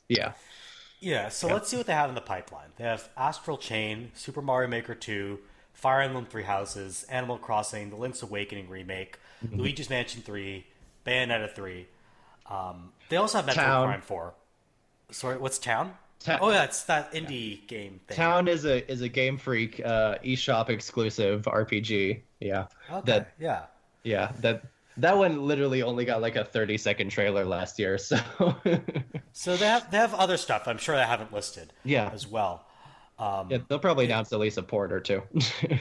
That too. I doubt we're going to see Metroid Prime 4. That seems like it's far down the pipeline. Yeah. But they have a lot of stuff they can show off. Some of it personally interests me. Some of it doesn't. But I think they just have a solid show potentially lined up. We know kind of what they're going to show off. I don't know if there are going to be a lot of surprises. And what you just, the list that you just listed off, I mean, I'm not the biggest Nintendo fan or anything. I'm not saying I am, but that sounds like a lot of niche games, right? Like a lot of there's not like which one of those are like the big system movers or like the ones that average people are really into? Animal Crossing is absolutely massive. It's like one of their. It's like top 5 biggest franchises for them. Wow. Animal Crossing and Pokemon, like those two alone, will be enough to be system sellers for this year. Yeah. The thing about Animal Crossing is that it attracts a lot of, not to say it's derogatorily in any sense, it attracts a lot of non-traditional gamers. To the platform. Yeah, it's a massive casual audience. Yeah. That's completely okay. Which is good. It's nice to have that mixture of casual and hardcore. And I think every system should try to cater to both. They also have the Zelda remake, which there's a nostalgia factor, and you can get people who aren't familiar with it, like myself. I haven't played most Zelda games yet, unfortunately. This pretty exciting way to access an older game in a series that has the more quote unquote hardcore audience. I was going to say Link's Awakening with more than 2 buttons, so sounds really fun, actually. Exactly. I was actually going to say, real quick here, I'm interested about Mario Maker 2 because the Switch is a much bigger install base than, say, the Wii U was for the original. Yep. And I'm wondering, where's that going to go? Because that's easy. It's like, oh, hey, you get to make these levels. Like, I'm sure they'll make there'll be thousands of World 1 in the first day or so. But Yeah, I don't. Yeah. Is the Nintendo Online thing for that still really weird? Like you can't share it with friends or something? I only read a little bit about that. Okay, so okay. for that is, I believe you can look up your friends' levels, but you can't specifically like they have co-op for the levels in the game. You can't specifically play co-op with friends. Okay, so there's level making local co-op, and then there's co-op and competitive, like participating in levels, and that's both local and online. And the online for the co-op and competitive stuff, that's not making, it's course traversal of other people's levels that has no way to be paired with people you're already friends with. Huh. Which That is really, really stupid. Yeah. yes, Sorry. it is. They have the reasonings, but it is. It's a bad reasoning. I'm just gonna say, like, as much as I like Nintendo games, and I think they understand some aspects of online, I would even go as far as to say better than their competitors. They don't understand the basic stuff of online at all. Seems really, yeah. Think about it is, it's like headlines have emphasized the leaderboard thing. Like they don't want people teaming up to cheat leaderboards, basically push themselves to the top. Which, what the fuck ever. That's not even applicable to the co-op ones. It's only applicable to the competitive. But there's the other factor that's a little more understated, but is very much a thing for Nintendo, which is they basically want to do everything they can to discourage toxic, like, online interaction. And unfortunately, they think the solution to that is to limit online interaction. Yeah. I get that for a game like Splatoon, where you don't want people shit talking each other over voice chat. But if you want to play with your friends who are on your list, I don't see how that. That's the fact that it's that's the easier thing, to like, share with random people than to share with your friends seems weird. I mean, yeah, like whitelist it. That's fine. I mean, there's whitelist work for lots of games. It just seems like a weird way to go about it, you know? I think they're super afraid of, like, Miiverse was this beautiful, destructive failure. Miiverse was such a nightmare. Miiverse was hilarious, and I loved it. Yes. It's horrible. But where else are we getting at all those jokes about boneless OJ? I will say that actually, if you wander around the Splatoon 2, home area, boy, some of the memes are. Yeah. I like memes. I'm a total meme junkie. But yeah, when they get offensive, I'm a little bit like, you don't need this so much. Especially what's pretty, largely considered a kid's game too, I don't know if there's a hardcore aspect to it, like, shit talk your friends in CSGO or whatever if you're so good at games. I don't know. I mean, like, Nintendo's always been like a weird spot for me. Like, I buy the games and I play them, but I just don't follow them as closely. And every time I even think about it, I'm like, oh, this would be cool to make games and then share them, with my friends. It's like, that's not even a thing you can do. It just okay. Yeah, again, you can share the levels with your friends. You just can't play the co-op levels with your friends. And you can't do active level creation together unless it's local. Which, I mean, that makes sense to me, but that might be hard to program. It's stupid. It is stupid. It's not the stupidest it could possibly be. Mm-hmm. It's the second stupidest it could possibly be. Yeah, that's about right. All right, so those are the hardware folks coming to E3, but we also have software folks. We got Bethesda, Ubisoft, and Square Enix. So Bethesda, I don't know exactly what they have in the pipeline other than Wolfenstein Youngblood and Doom Eternal. And then disappointment. Sorry, what's going to be disappointment? Their pipeline is trying to make people think Fallout 76 is good now. And I'm not even joking. Like, I think it's already been said, like, a big part of their E3 site is just going to be the big Fallout 76 roadmap for the rest of 2019. Like, that's part of what their focus is going to be, and they really think that's going to work. We will make you think this is necessary. Here's the thing. This is going to sound really, really cynical. You never see a quote-unquote public roadmap for a game that is in a good state. No, that's not. I Oh. don't think that's even cynical. That's just reasonable. Yeah, the thing that reminds me immediately is the Final Fantasy 15 DLC roadmap, which ended pretty sadly. Yeah, The it DLC gave that up. got canceled. Yeah, halfway. Yes. Yeah, Destiny 2 only got good after they released the roadmap, so that might be some kind of gray area. But Forsaken was a highlight, but then it was basically, hey, how are we going to get people back to this game? And then Anthem, of course, famously just basically threw their whole roadmap out the window. So I guess that's not also in a good place Yeah, to be. Destiny 2, I think Destiny 2 is a little bit of a strange case because they had the DLC sort of planned out. Yeah. And they modified the plans kind of in response to fan feedback, but they already knew where they were going at release. Yeah, and Whereas Fallout 76 did not. That's exactly where I would go with Fallout 76. Basically, with thought, I think maybe a little bit like Anthem, that people were going to be so in love with the base game that they weren't going to have to basically, spoon feed people where this game was going. Whereas I think a lot of people were like, wait, this is it with Fallout and Anthem. But yeah, man, I don't know. I hope Fallout. I hope they announce a real, true sequel to Fallout, not more 76 stuff. They've got so many good properties out there.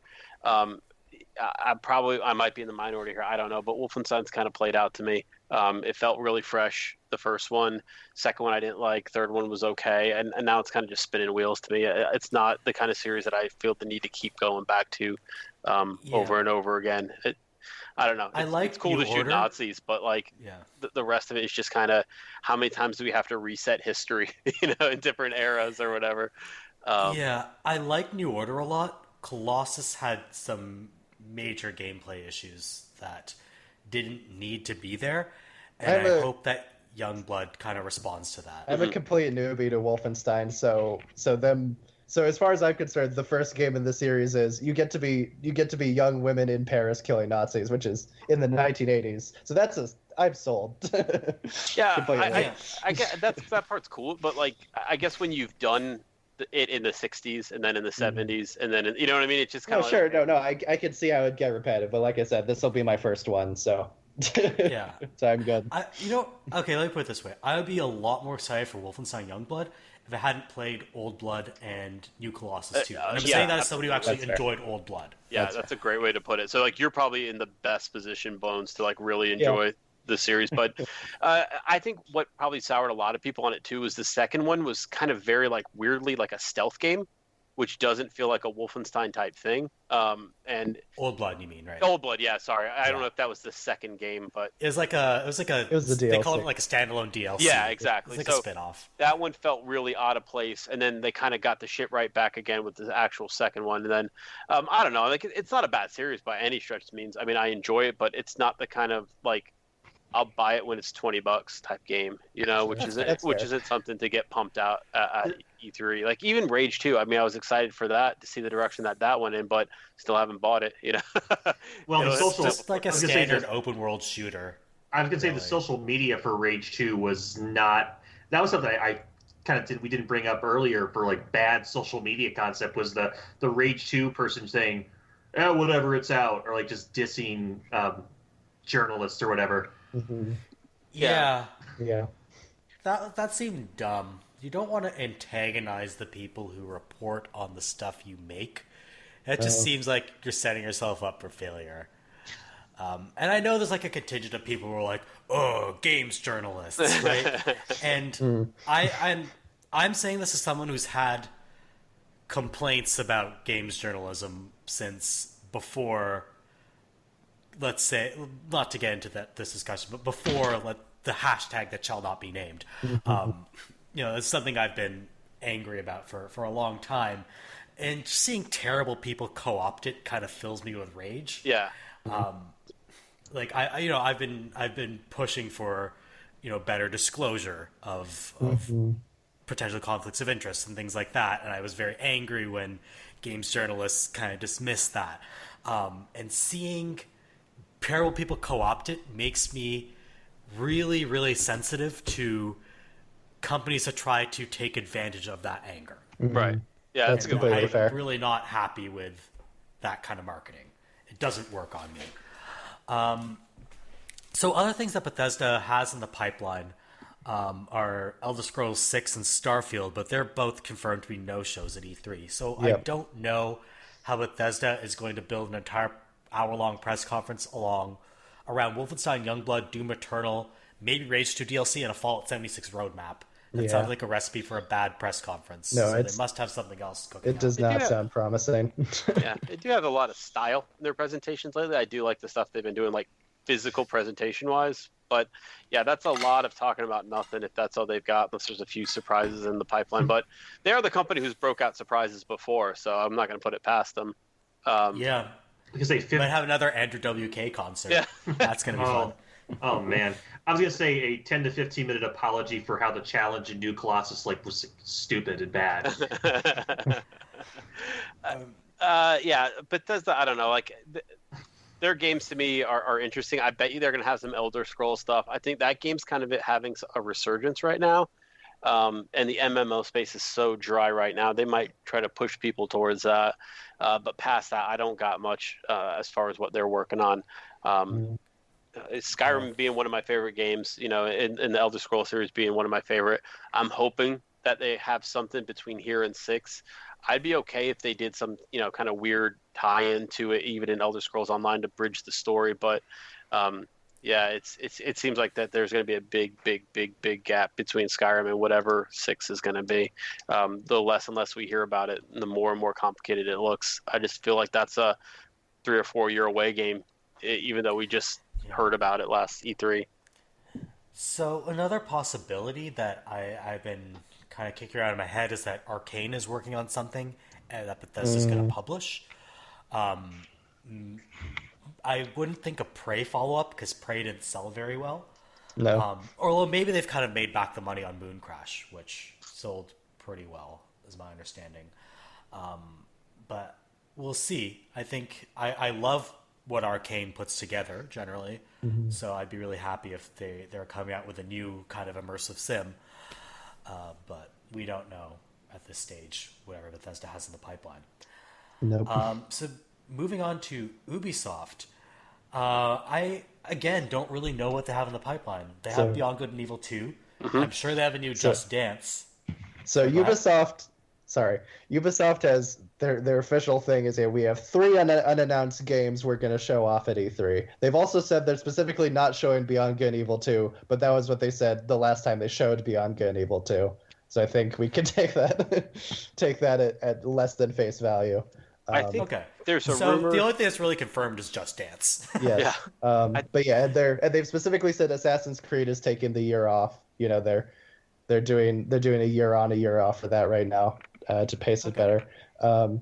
So maybe of those new Watch Dogs, maybe new Far Cry. Yeah, possibly. Yeah, of those 3 unannounced games, yeah, possibly one of those. Possibly Rainbow Six. I'm rooting for Kingdom Battle 2.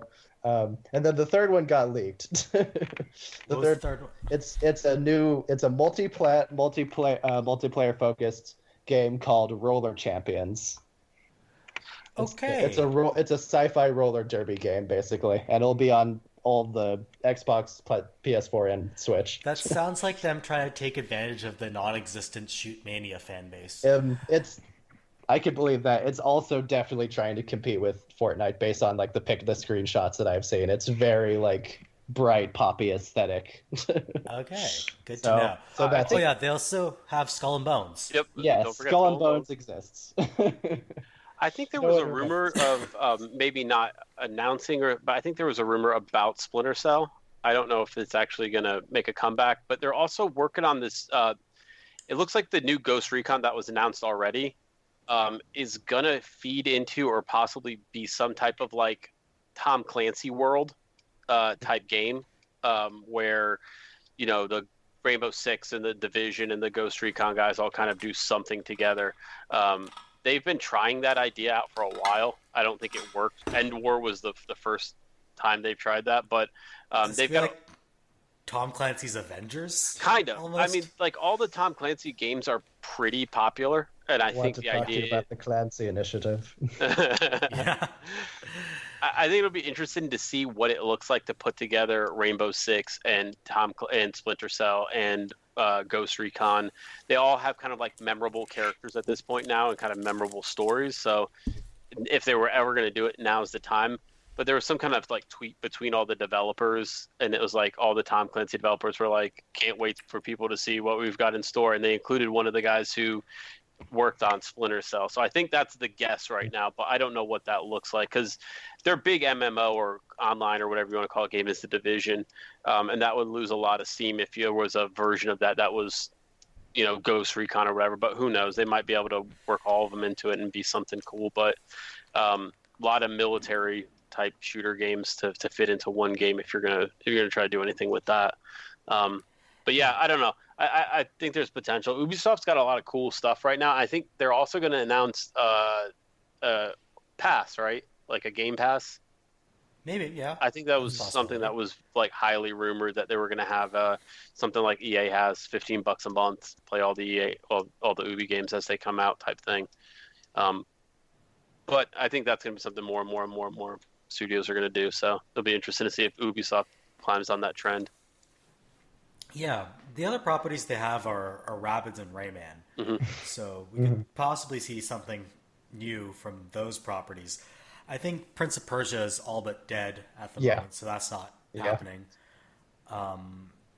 That's all that I can really think of that Ubisoft could be working on. Yeah, they've done some cool stuff in the past, indie-wise. I mean, they've been one of those studios that every now and then has popped out a surprise indie game that's kind of cool. But other than that, I mean, you got like a lot of weird stuff like The Club and Steep and just stuff like that. That's not necessarily name brand games. Yeah, Steep didn't do so well, but yeah, the Crew. Mm-hmm. I think you merged together Drive Club and The Crew into one game, which is understandable because they're basically the same game. So yeah, The Crew.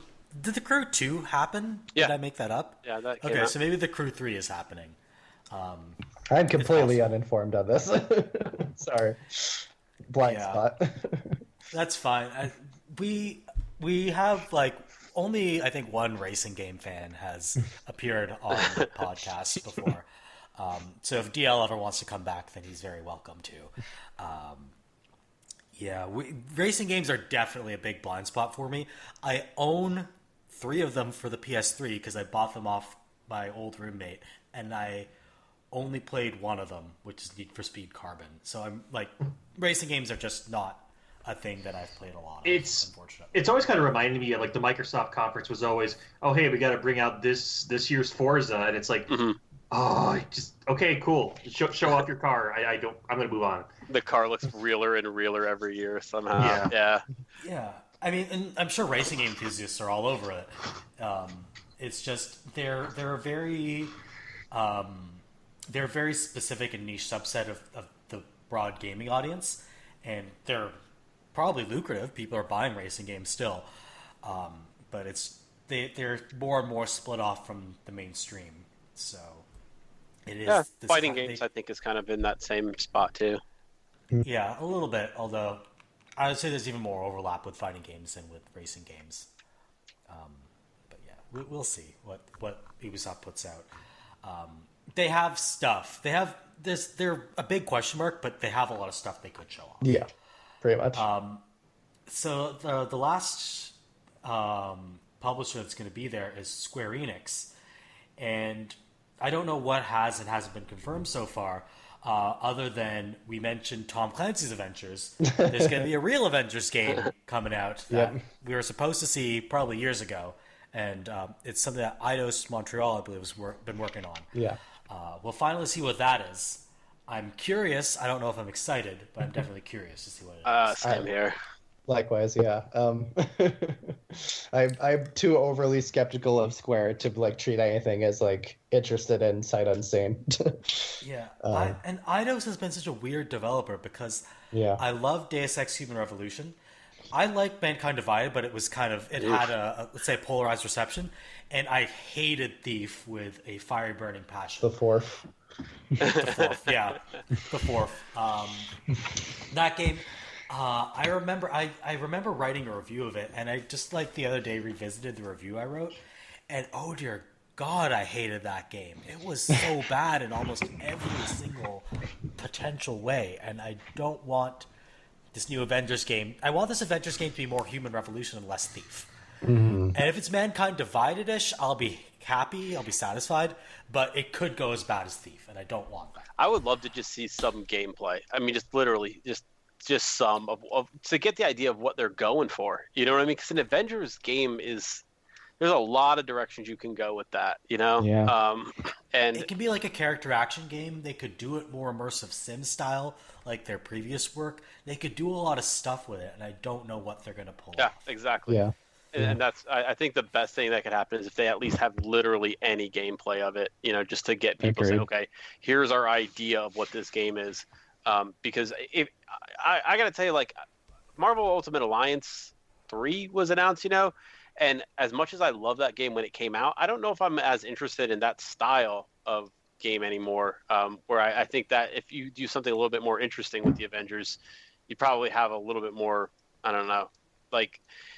The stories I think in the Avengers that are cool are the human stories, you know, the not always saving the Earth stuff, you know, what's the day-to-day type, but not everybody else is into that. But you can't have a game that's all climax. So how are you going to fill those in-between spots, which with an Avengers story I think would be something that would be kind of interesting to see where they go with it. That's exactly what I want to see, a more immersive sim-style game. Mm-hmm. So you can still have those big climactic Avengers battles, but you also get sort of the downtime where you're investigating stuff or trying to figure out what the bad guy's plan is. So something that's even paced like the Batman Arkham games, which has the investigations and the brawling. I'd be super down for that. But I don't know if Square Enix can or Eidos Montreal can pull that off. Mm-hmm. We'll see.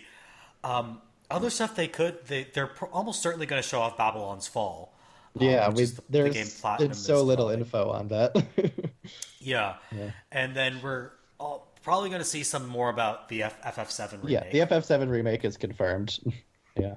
And then I guess there's Kingdom Hearts 3 DLC that's potentially happening. Yeah, the DLC is happening. I don't know for sure if it'll be shown, but yeah, they are doing that at some point. This has been a good year for Square in terms of they had a bunch of really high profile games that were just invisible for like 5 years, and now they're all finally either releasing or getting major info on them at the same time. Yeah, they've been kind of on and off. It's like they remembered that they can actually make money. Yeah, it's been strange for them. The other thing that they could have in the pipeline is we know that there's almost certainly a new game in the Nier universe coming out.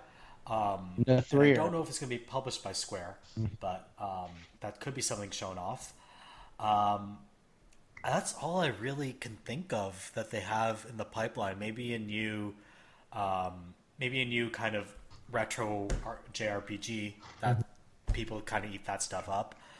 Octopath is coming to PC, right? Isn't that's real soon, right? Yeah. Was that a Square game? I don't know. I think it was published. Octopath Travel. Oh yeah, yes. Who published you? Square Enix. Yeah, Square Enix published it. Yeah, okay. Square published it. It's coming to PC in like a week. Yeah, so on June 7th, 2019. So it'll probably be on PC by the time this comes out. Yeah. Yeah. Also, they have, like, you know how EA has their EA Indies initiative or whatever it's called. Square Enix has a similar thing that they don't advertise called Square Enix Collective. I've never heard. And there have been a lot of good games that have come through that, like Forgotten End and Tokyo Dark. So they might finally acknowledge that it exists. I don't know.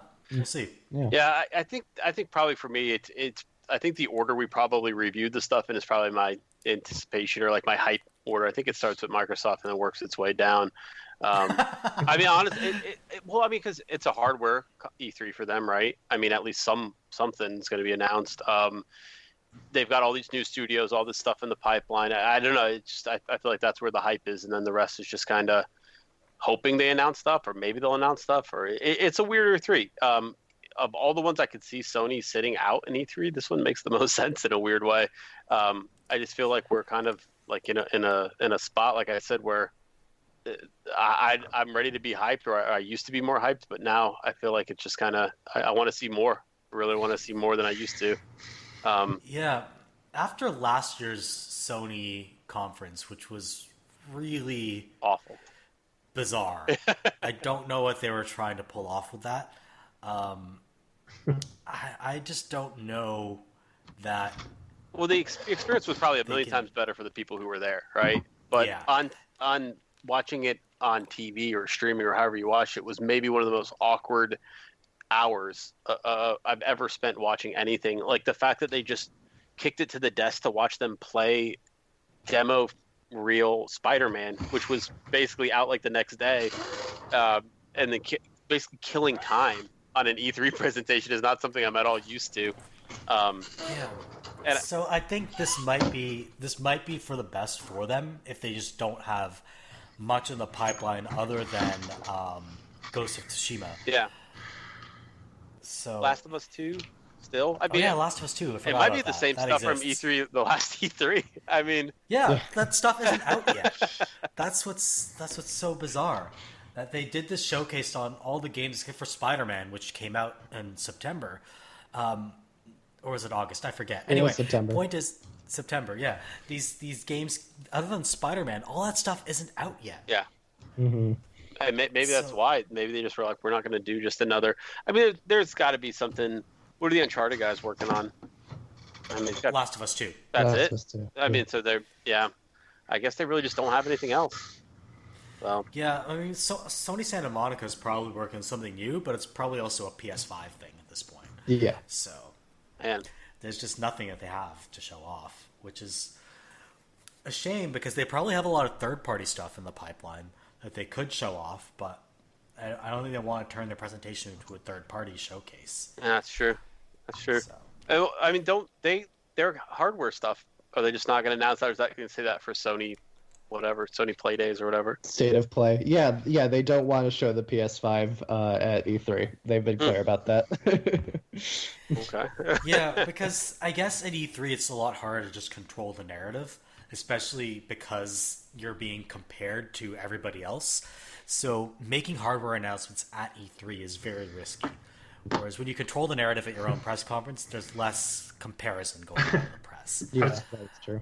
I was going to say the one of the best examples was an E3. It was the Saturn PlayStation one, and Saturn announced its price. And oh, by the way, we're launching now. Do we have a launch lineup? Nope, we're launching anyway. and then Sony marched up like an hour later and said, "Oh, by the way, ours is going to be like $199." Oh, man. And just There you go. crushed them. And that's why you need to have. That's why you need to get both kind of. Whatchamacallit? You need to get. You need to be able to control the narrative in a certain sense, just to make sure that you're not, being usurped by the next guy in line in the press conference, like what happened with the Sony PS4 announcement, where they're just like, you could see it on Sean Layden's face, when he announced the price of the PS4, and just like completely, you could see like the Microsoft faces just kind of fall when that happened. I guess my thing with though is if you don't play right now, and it's only like really like a two party game right now, Microsoft and Sony. If you don't show up to E3, it becomes a Microsoft conference by default. You know what I mean? Like, so if you don't want to show anything, that's fine. But this is the big stage, or at least it historically has been. So yeah, I don't know. I don't know if I would imagine that the conventional wisdom after this one is going to be, you at least got to show up.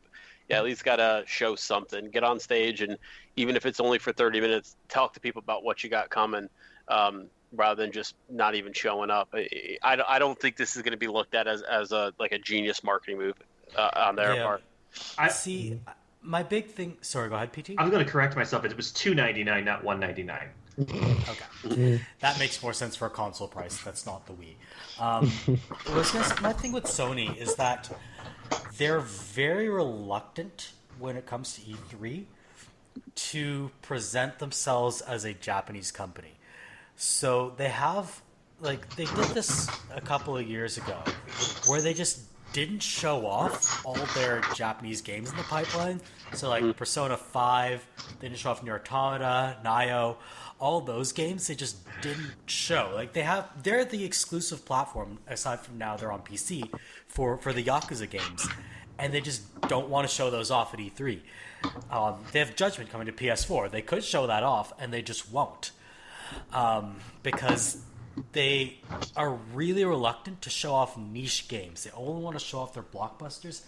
And I think that is not necessarily the greatest marketing strategy when you only have these niche games in the pipeline. Yeah. I'd be interested to see what happens, though. I mean, like, not this, but, two gens down the line, I guess. That's such a weird take for Sony because, I mean, this was someone that, like, okay, after The Last Guardian took like 1,000 years to be made, it was originally going to be on PS3, and then suddenly, boom, trailer, like leading, like I think it was leading one of the years in E3. It's like, oh, The Last Guardian. I'm thinking, that's a niche ass game right there. Yeah, and it's strange that they don't want to do this for their other niche titles, and I don't know, maybe Sony's finally going to get their act together and realize, that Microsoft has gone full weeb, that they can do it too. But I just don't think Sony's marketers want that to be Sony's brand image to the general public. And I think that's kind of a mistake, because I see Sony as the company that sort of has the best comprehensive game lineup, and now Microsoft is usurping that position very elegantly. They're showing off, yes, we have all of these crazy niche titles, and we have these big first party exclusives, and we're going to provide you with a full gamut. And that used to be Sony's thing. Mm-hmm. I don't think Sony understood that was their thing.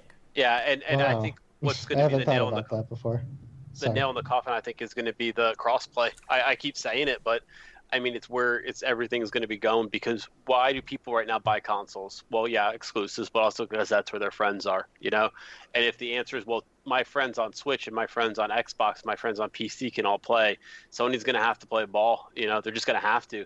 And then when it becomes, well, how you play isn't as important as where you play, then, I think they're getting forced into a spot where it's going to be games on Microsoft servers, on a Microsoft streaming console, on a Microsoft, back program. I don't know. I don't know where Sony's spot is.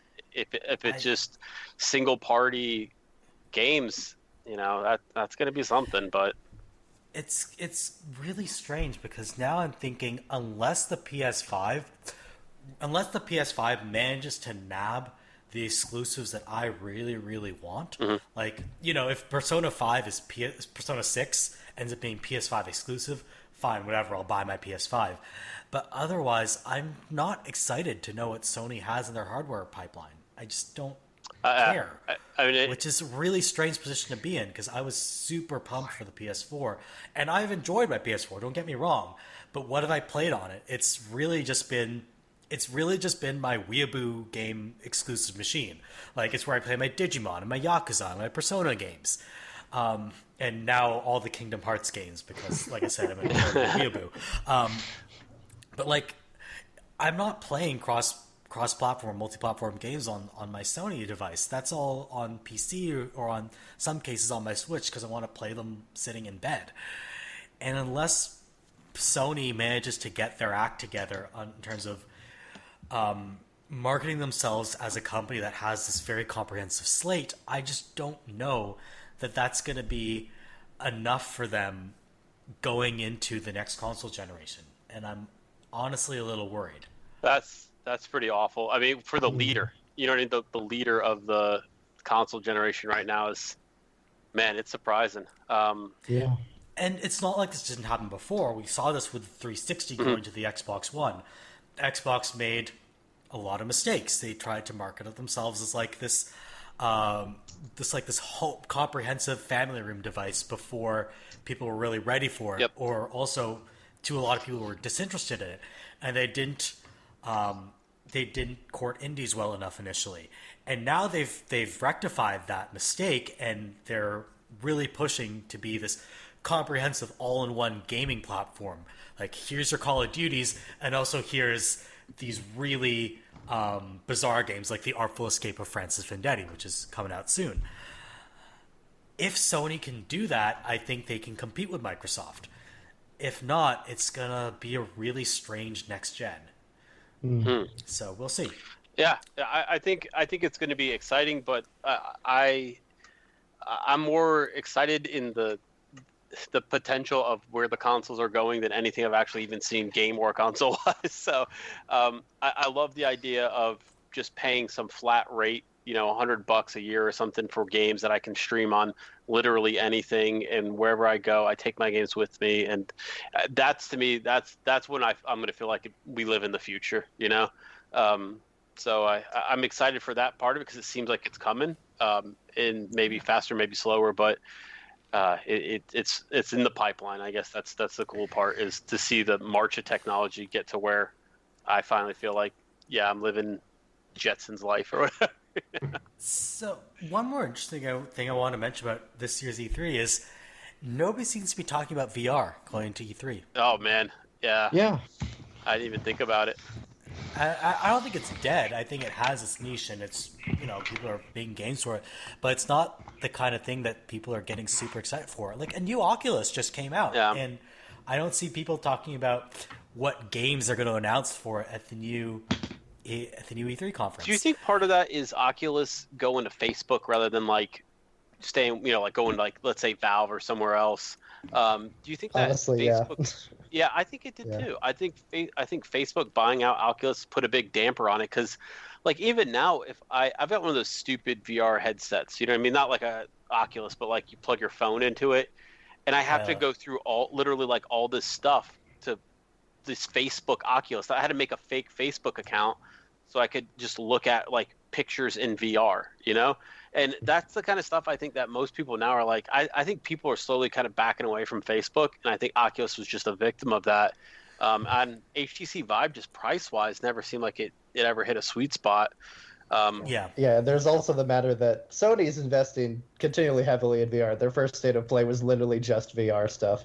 But Sony's not at E3. Well, it's hard because I would tell people the best thing I played ever in VR was Tetris, and people think, when I say that, they think I'm crazy, and I'm like, no, like I loved Tetris Effect. Yeah, I've heard about how good Tetris Effect is, and would I go out and buy PSVR for it? Probably not, But I mean, it's weird I think that's the kind of thing that people need to open up their mind to in VR. It's not necessarily like, here I am walking around whatever the Avatar planet is, here's me playing Tetris, and it looks wild because all the blocks are flying around me and things are. I think that's when people start to understand what VR can be. I think that's when VR starts to kind of, I don't know. I would love to say hit its stride, but I feel like I've been around for 10 times when VR has hit its stride, and it's never been like adapted at better than like any kind of rate of anything. So my problem is that, and this is probably a really stupid problem, I wear glasses, not contacts, so I'm just, I think wearing a VR headset is just going to be super uncomfortable for me.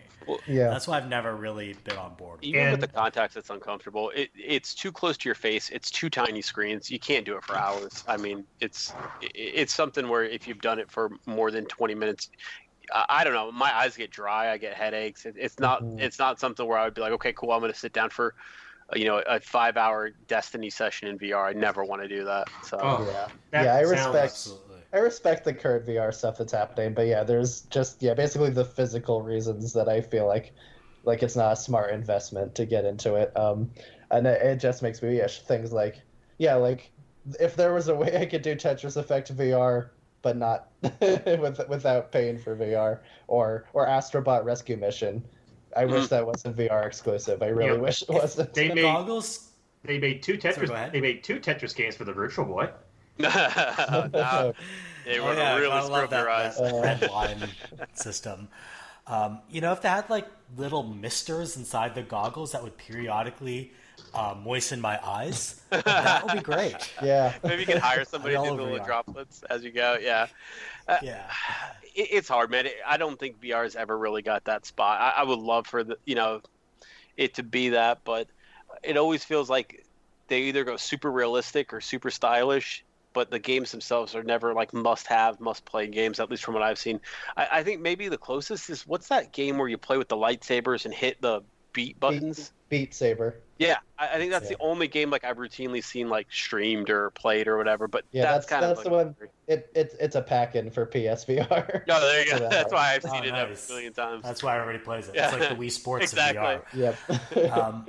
All right, one last thing before we call this to a close. What are you folks most looking forward to seeing at E3 this year? Like I said, I am excited for probably the only thing I think is going to be Halo Infinite. With that coupled with MCC, I wasn't joking on the forums, by the way, or on the Avocado. I really would like to teach people Halo. If they've never experienced Halo, I would like to co-op them through the story. I feel like Halo is in such a cool spot right now. I don't care what people say about 343. I think I'm ready for whatever Halo Infinite is going to become. So for me, it's going to be Halo. Yeah. What I would say about Halo, as far as teaching people to play, it's sort of the ideal first person shooter to play. Yeah. Yeah. And that the mechanics are easy to understand. There's a clear flow and strategy to gameplay. Like, for every situation you're in, there is something you should do. Yeah. It's not just like, run and gun, shoot, everything works for every situation. It's easy to understand, easy to pick up. Strategy, the strategy is not like super deep, but there is strategy there to understand. And the mechanics are all very elegant. Yeah. And So- it's just kind of fun to play. Not just Infinite itself, but on the backs of MCC. I think it's going to be a really cool year for Halo. And I think, like what you're saying is, it's definitely got that feel of a shooter where it's easy to learn and actually kind of easy to master if you're not talking about multiplayer. But you feel yourself get good at the game rather than the power curve being in levels or in weapons that you pick up or stuff like that. When you go into a room and it's like, shit, 2 hours ago I would have been overwhelmed. Now it's less like, okay, this guy gets a grenade, this guy gets a punch in the face, and these two guys get a shotgun. That kind of feeling as you've learned like the game's language or whatever you want to call it, I think is where Halo shines. So if they can keep that up with Infinite, right off the backs of what I'm guessing is going to be a resurgence with MCC hitting PC, I think it's going to be a real cool year for Halo. Yeah. I'm just tickled by the fact that the Covenant are weak to their own weapons. That still cracks me up to this day. Why wouldn't they yeah, be? it's Are humans less vulnerable to guns? I mean, it's just funny because like if you try to use energy weapons on the Flood, they're like useless. Oh, right. So Yeah. you need to use like the human weapons on the Flood, but the best weapons for attacking the Covenant are their own weapons. Well, which that's is just it hilarious. strips their shields. So like all the Yeah. Covenant have a shield, you strip their shield with the plasma weapon, and then you switch to the human weapon to do more. It's been long enough since I played Halo that I completely forgot all of that, but that's fair. Yeah, but Halo's. I don't want to. This is not an insult to Halo, by the way, but Halo's unintentionally funny in a lot of ways. Yeah. Fair. Yeah. And that's one of them. They're extremely high-minded, like titles for spaceships and everything, which I sincerely love. Like everything's named after a philosopher. Like this is Lost. I love it. Yeah. I agree that Halo is really accessible for shooters, and I agree, that the Master Chief Collection going to Mac and possibly Switch will be really helpful for Halo kind of resurging. I think Absolutely. I think the Master Chief Collection, should it come to Switch, it will be better for first-person shooters on that platform than Youngblood and Doom Eternal. I think that would be a big step. I think if they put it on Switch, I think that would not only show people open it up to a new audience, but show people that Microsoft is serious about crossplay. Like wherever you want to play our games, go for it. I mean, Halo has always been the sacred cow, right? I mean, it didn't even put it on PC. So the fact that now we're getting Master Chief on PC shows that, okay, there's some movement, and it probably is, Phil Spencer saying, look, we want people playing Halo or not, and if we can put it on Switch, let's do it. I don't know how that would work, because I think Master Chief Collection, like even on Xbox One, kind of had some issues with how they they got it out the door. There's a lot of the multiplayer is a gigantic. Yeah, there's a lot of tape behind the scenes holding it together because basically every engine is a different multiplayer engine. So I don't know what you would get, but even if they just released the campaigns on Switch, I think that would be amazing news for, like you're saying, fans of shooters in general, but to Switch it overall. Oh, I'm super looking forward to being able to play through the entire Halo series because I've only played the first one. Yeah. I've played it through a couple of times. So I'm eager to just go through even Halo 2, which is actually on PC. Just you can't. Best of the series buy it on is PC probably anymore. always going to be, in my opinion, ODST, because even though it's not a Master Chief game, you get to experience the war, against the Covenant at a more human level. I think that's a really cool way to kind of tell the story. It's also got this like smooth jazz soundtrack. It's Nice. ODST is a really underrated game still. Is ODST in the Master Chief Collection? Yeah, well, it was at least on the Xbox. I don't know what they're going to do. There's 2 games outside of the Master Chief Collection, Reach and ODST, that because Master Chief Collection was kind of such a cluster at launch, they went ahead and threw those remasters in for Xbox. Now, I don't know if they're going to do the same for PC, but technically Master Chief Collection is 1, 2, and 3. So, after that, ODST is the story of an ODST trooper, and Reach is the story of like basically humanity's first contact, more or less, with the Covenant. Okay, so if they manage to put the entire series, including Reach, ODST, and 4 on PC, I'm going to be happy as a client. Yeah, I don't see a reason why they wouldn't. Like I said, though, that Reach and ODST were kind of bonuses to the MCC that Xbox players got for free. But if they went ahead and remastered it and got it out, I wouldn't be surprised if they just went ahead and threw it out there with PC as well. All right, sounds good. So, PT, what are you looking forward to? Honestly, again, as I was saying before, I just like the press conferences because the little media studies inside me, because I do have a media degree in sorts. Part of me just likes the awkwardness, just likes how they present things. Just even though I come out of the Microsoft conference every year thinking, I don't like video games very much. That didn't really excite me very much because I'm weird. But that, and usually when comes to E3 these days, because it's becoming more and more outsider stuff. Nintendo's Direct and State of Play and all of those different things. I like to see smaller titles just sort of show up there. Because sometimes the smallest titles are the titles that just show up on sizzle reels. Cuphead was an example of that. It just showed up on a random sizzle reel on a Microsoft, an indie Xbox thing, and then it years later became this thing. Which I was also going to say concerning Microsoft and Nintendo. Well, Cuphead is already out on Switch. It's a pretty good port. It's Cuphead. Mm-hmm. You can go ahead and play it. It's totally Cuphead. I know Ori is coming out soon as well. Yep. Oh yeah, Ori and the Will of the Wisps. I forgot about that game. It's almost certainly going to be at the Microsoft conference. Yes, it will. The first Ori game is already confirmed to be coming to Switch, is what he's saying. And that'll be a big question. Will Ori 2 be a simul release or a staggered release? That's one of those questions of how committed is Microsoft to this new philosophy. But yeah, I guess when it comes to E3 in general, I think we've become less and less big on the giant announcements and more just what's out there, what's going to come out of it there, and just because again, a lot of smaller titles because is going to be more interesting there. And hey, again, there's always the sneaking small games that kind of become big later there. Mostly, I think E3 has gotten too big for the fact that we're no longer going to get the just train wreck stuff like that first Konami E3 conference. Oh my god. Was that the one, Mr. Caffeine, or was that Activision? I think that was Massive Damage, wasn't it? No, that was the Sony conference. Oh, okay. That was the infamous PlayStation 3 launch where it was $699 US or whatever. Mm-hmm. Are you talking about? I'm trying to think of the Konami one. Was that the one where they had the guy that almost he was wearing a military jacket and yelling at the audience, and they had the translator come behind him? And yes. Okay. Yeah. That was also a guy going, 1,000 troops, or wow, and it was filmed in this auditorium that looked like a kill floor. It was just this That's not a good vibe to have. No, it's not. It was just this dank looking place. It was just so sad. Oh yeah. By the way, I just checked. The Master Chief Collection is coming to PC with basically every Halo game except every Halo shooter except Halo 5. Wow, there Yep. you go. Yeah. That's so it includes Halo 4 as well. Yeah. And ODST. whatever games. they sell that for is the fucking gaming deal of the century. I'll tell you that. Yeah. Wait, but But it's not going to have all the multiplayers for all the games. So it's not going to have the Halo 3 ODST multiplayer, but it has a single player. That's campaign. fine. yeah, Yeah.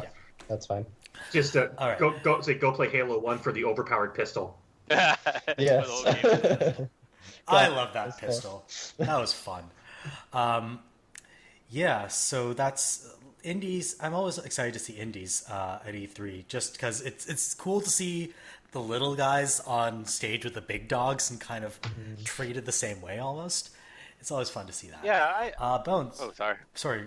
Go ahead. I was gonna say it's weird because I think the point about the sizzle reels being where like a lot of great games somehow weirdly get buried until they like get their own little hype season as they come forward is a really good point, because I think there's like even lately more and more games have fallen into that as they get closer to the release I get more and more excited about. I think like Outer Wilds is a good example. I think that showed up in one little sizzle reel one time, and now it's like one of the games I'm most excited to be playing. So yeah, I think there's a good point to be made about sizzle reel games being kind of one of those things that you have to almost watch out for, because you get 30 seconds with it, and then it becomes the game you get fascinated with a year down the line. Yeah. Bones, what are you looking forward to? Yeah, this episode's kind of already running long, and I'm a self-parody of myself already, so I'll be short and sweet. The Nintendo Direct. I'll say specifically Luigi's Mansion and Link's Awakening especially. Sure. Yeah. For me, I'm pretty much the same. I'm really looking forward to the Nintendo Direct because I want to see some Astral Chain gameplay. Sure. I know I'm like the only person who's excited for this, but because I don't know, the second I saw Hot Pant Cops, I was like, this is my game. It looks really stupid but really fun, so I'm on board. This is the Nier guy, right? It's by it's- some platinum people, but it's not Yoko Okay. Taro. No. Yeah, so it's the gameplay designer for Nier Automata, Takahisa Tora, Okay. is directing. Yeah. So it should be good. Is it platinum? It's Platinum. Okay. So Platinum generally has pretty solid gameplay and weird ideas plus solid gameplay is, Merve bait. So, I'm on board. And other thing I'm looking forward to a lot is I just want to see what the studios that Microsoft bought up are going to put out. So those are the two things I'm most excited to see. Like, what's the new game from In Exile going to look like? And the new game from Ninja Theory, new game from Playground. I just want to see what they put out. Yeah, we're probably not going to see anything from Obsidian, right? Wouldn't you assume, since they're still pushing out? Yeah. So I would say nothing new from Compulsion because they just got out We Happy Few, and nothing new from Obsidian because of the Outer Worlds. But Ninja Theory and Exile, Undead Labs, and Playground could all put out something new. Yeah. All right, I think that's a pretty good coverage of E3, recent news, and everything else under the sun. If you'd like to keep up to date with the podcast, we have a website, avocadogamescast.wordpress.com. We have all the episodes up there. We also put up a link dump so you can follow links to the stuff we discussed. Mm-hmm. If you don't want to do this manually, you can also use podcast services like iTunes or Google Not Play for much Music. longer, huh? Is it Don't iTunes remind going me. away? Yeah, iTunes is going away, but it's going to be replaced with a podcast app that will still have the podcast on it, presumably. We'll go download that right I now don't- so that you're ready. Yeah, I don't know if I'm going to have to do something else behind the scenes, like fix the RSS feed or start a new RSS feed. I'm really not looking forward to having to do that if I have to, because it's going to be like a day of work that I don't want to have to do. Can I just be happy that iTunes is dead? I'm going to be like the big contrarian here and say that I like iTunes.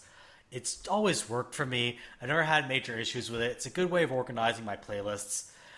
I don't know. I haven't had problems with it, and I hope they don't replace it with something that requires me to throw away all the stuff that I've invested into it. Personally, I'm also usually satisfied with iTunes. That's as an admitted semi-Luddite, so I recognize the subjectivity there. But yeah, I'm sad about it.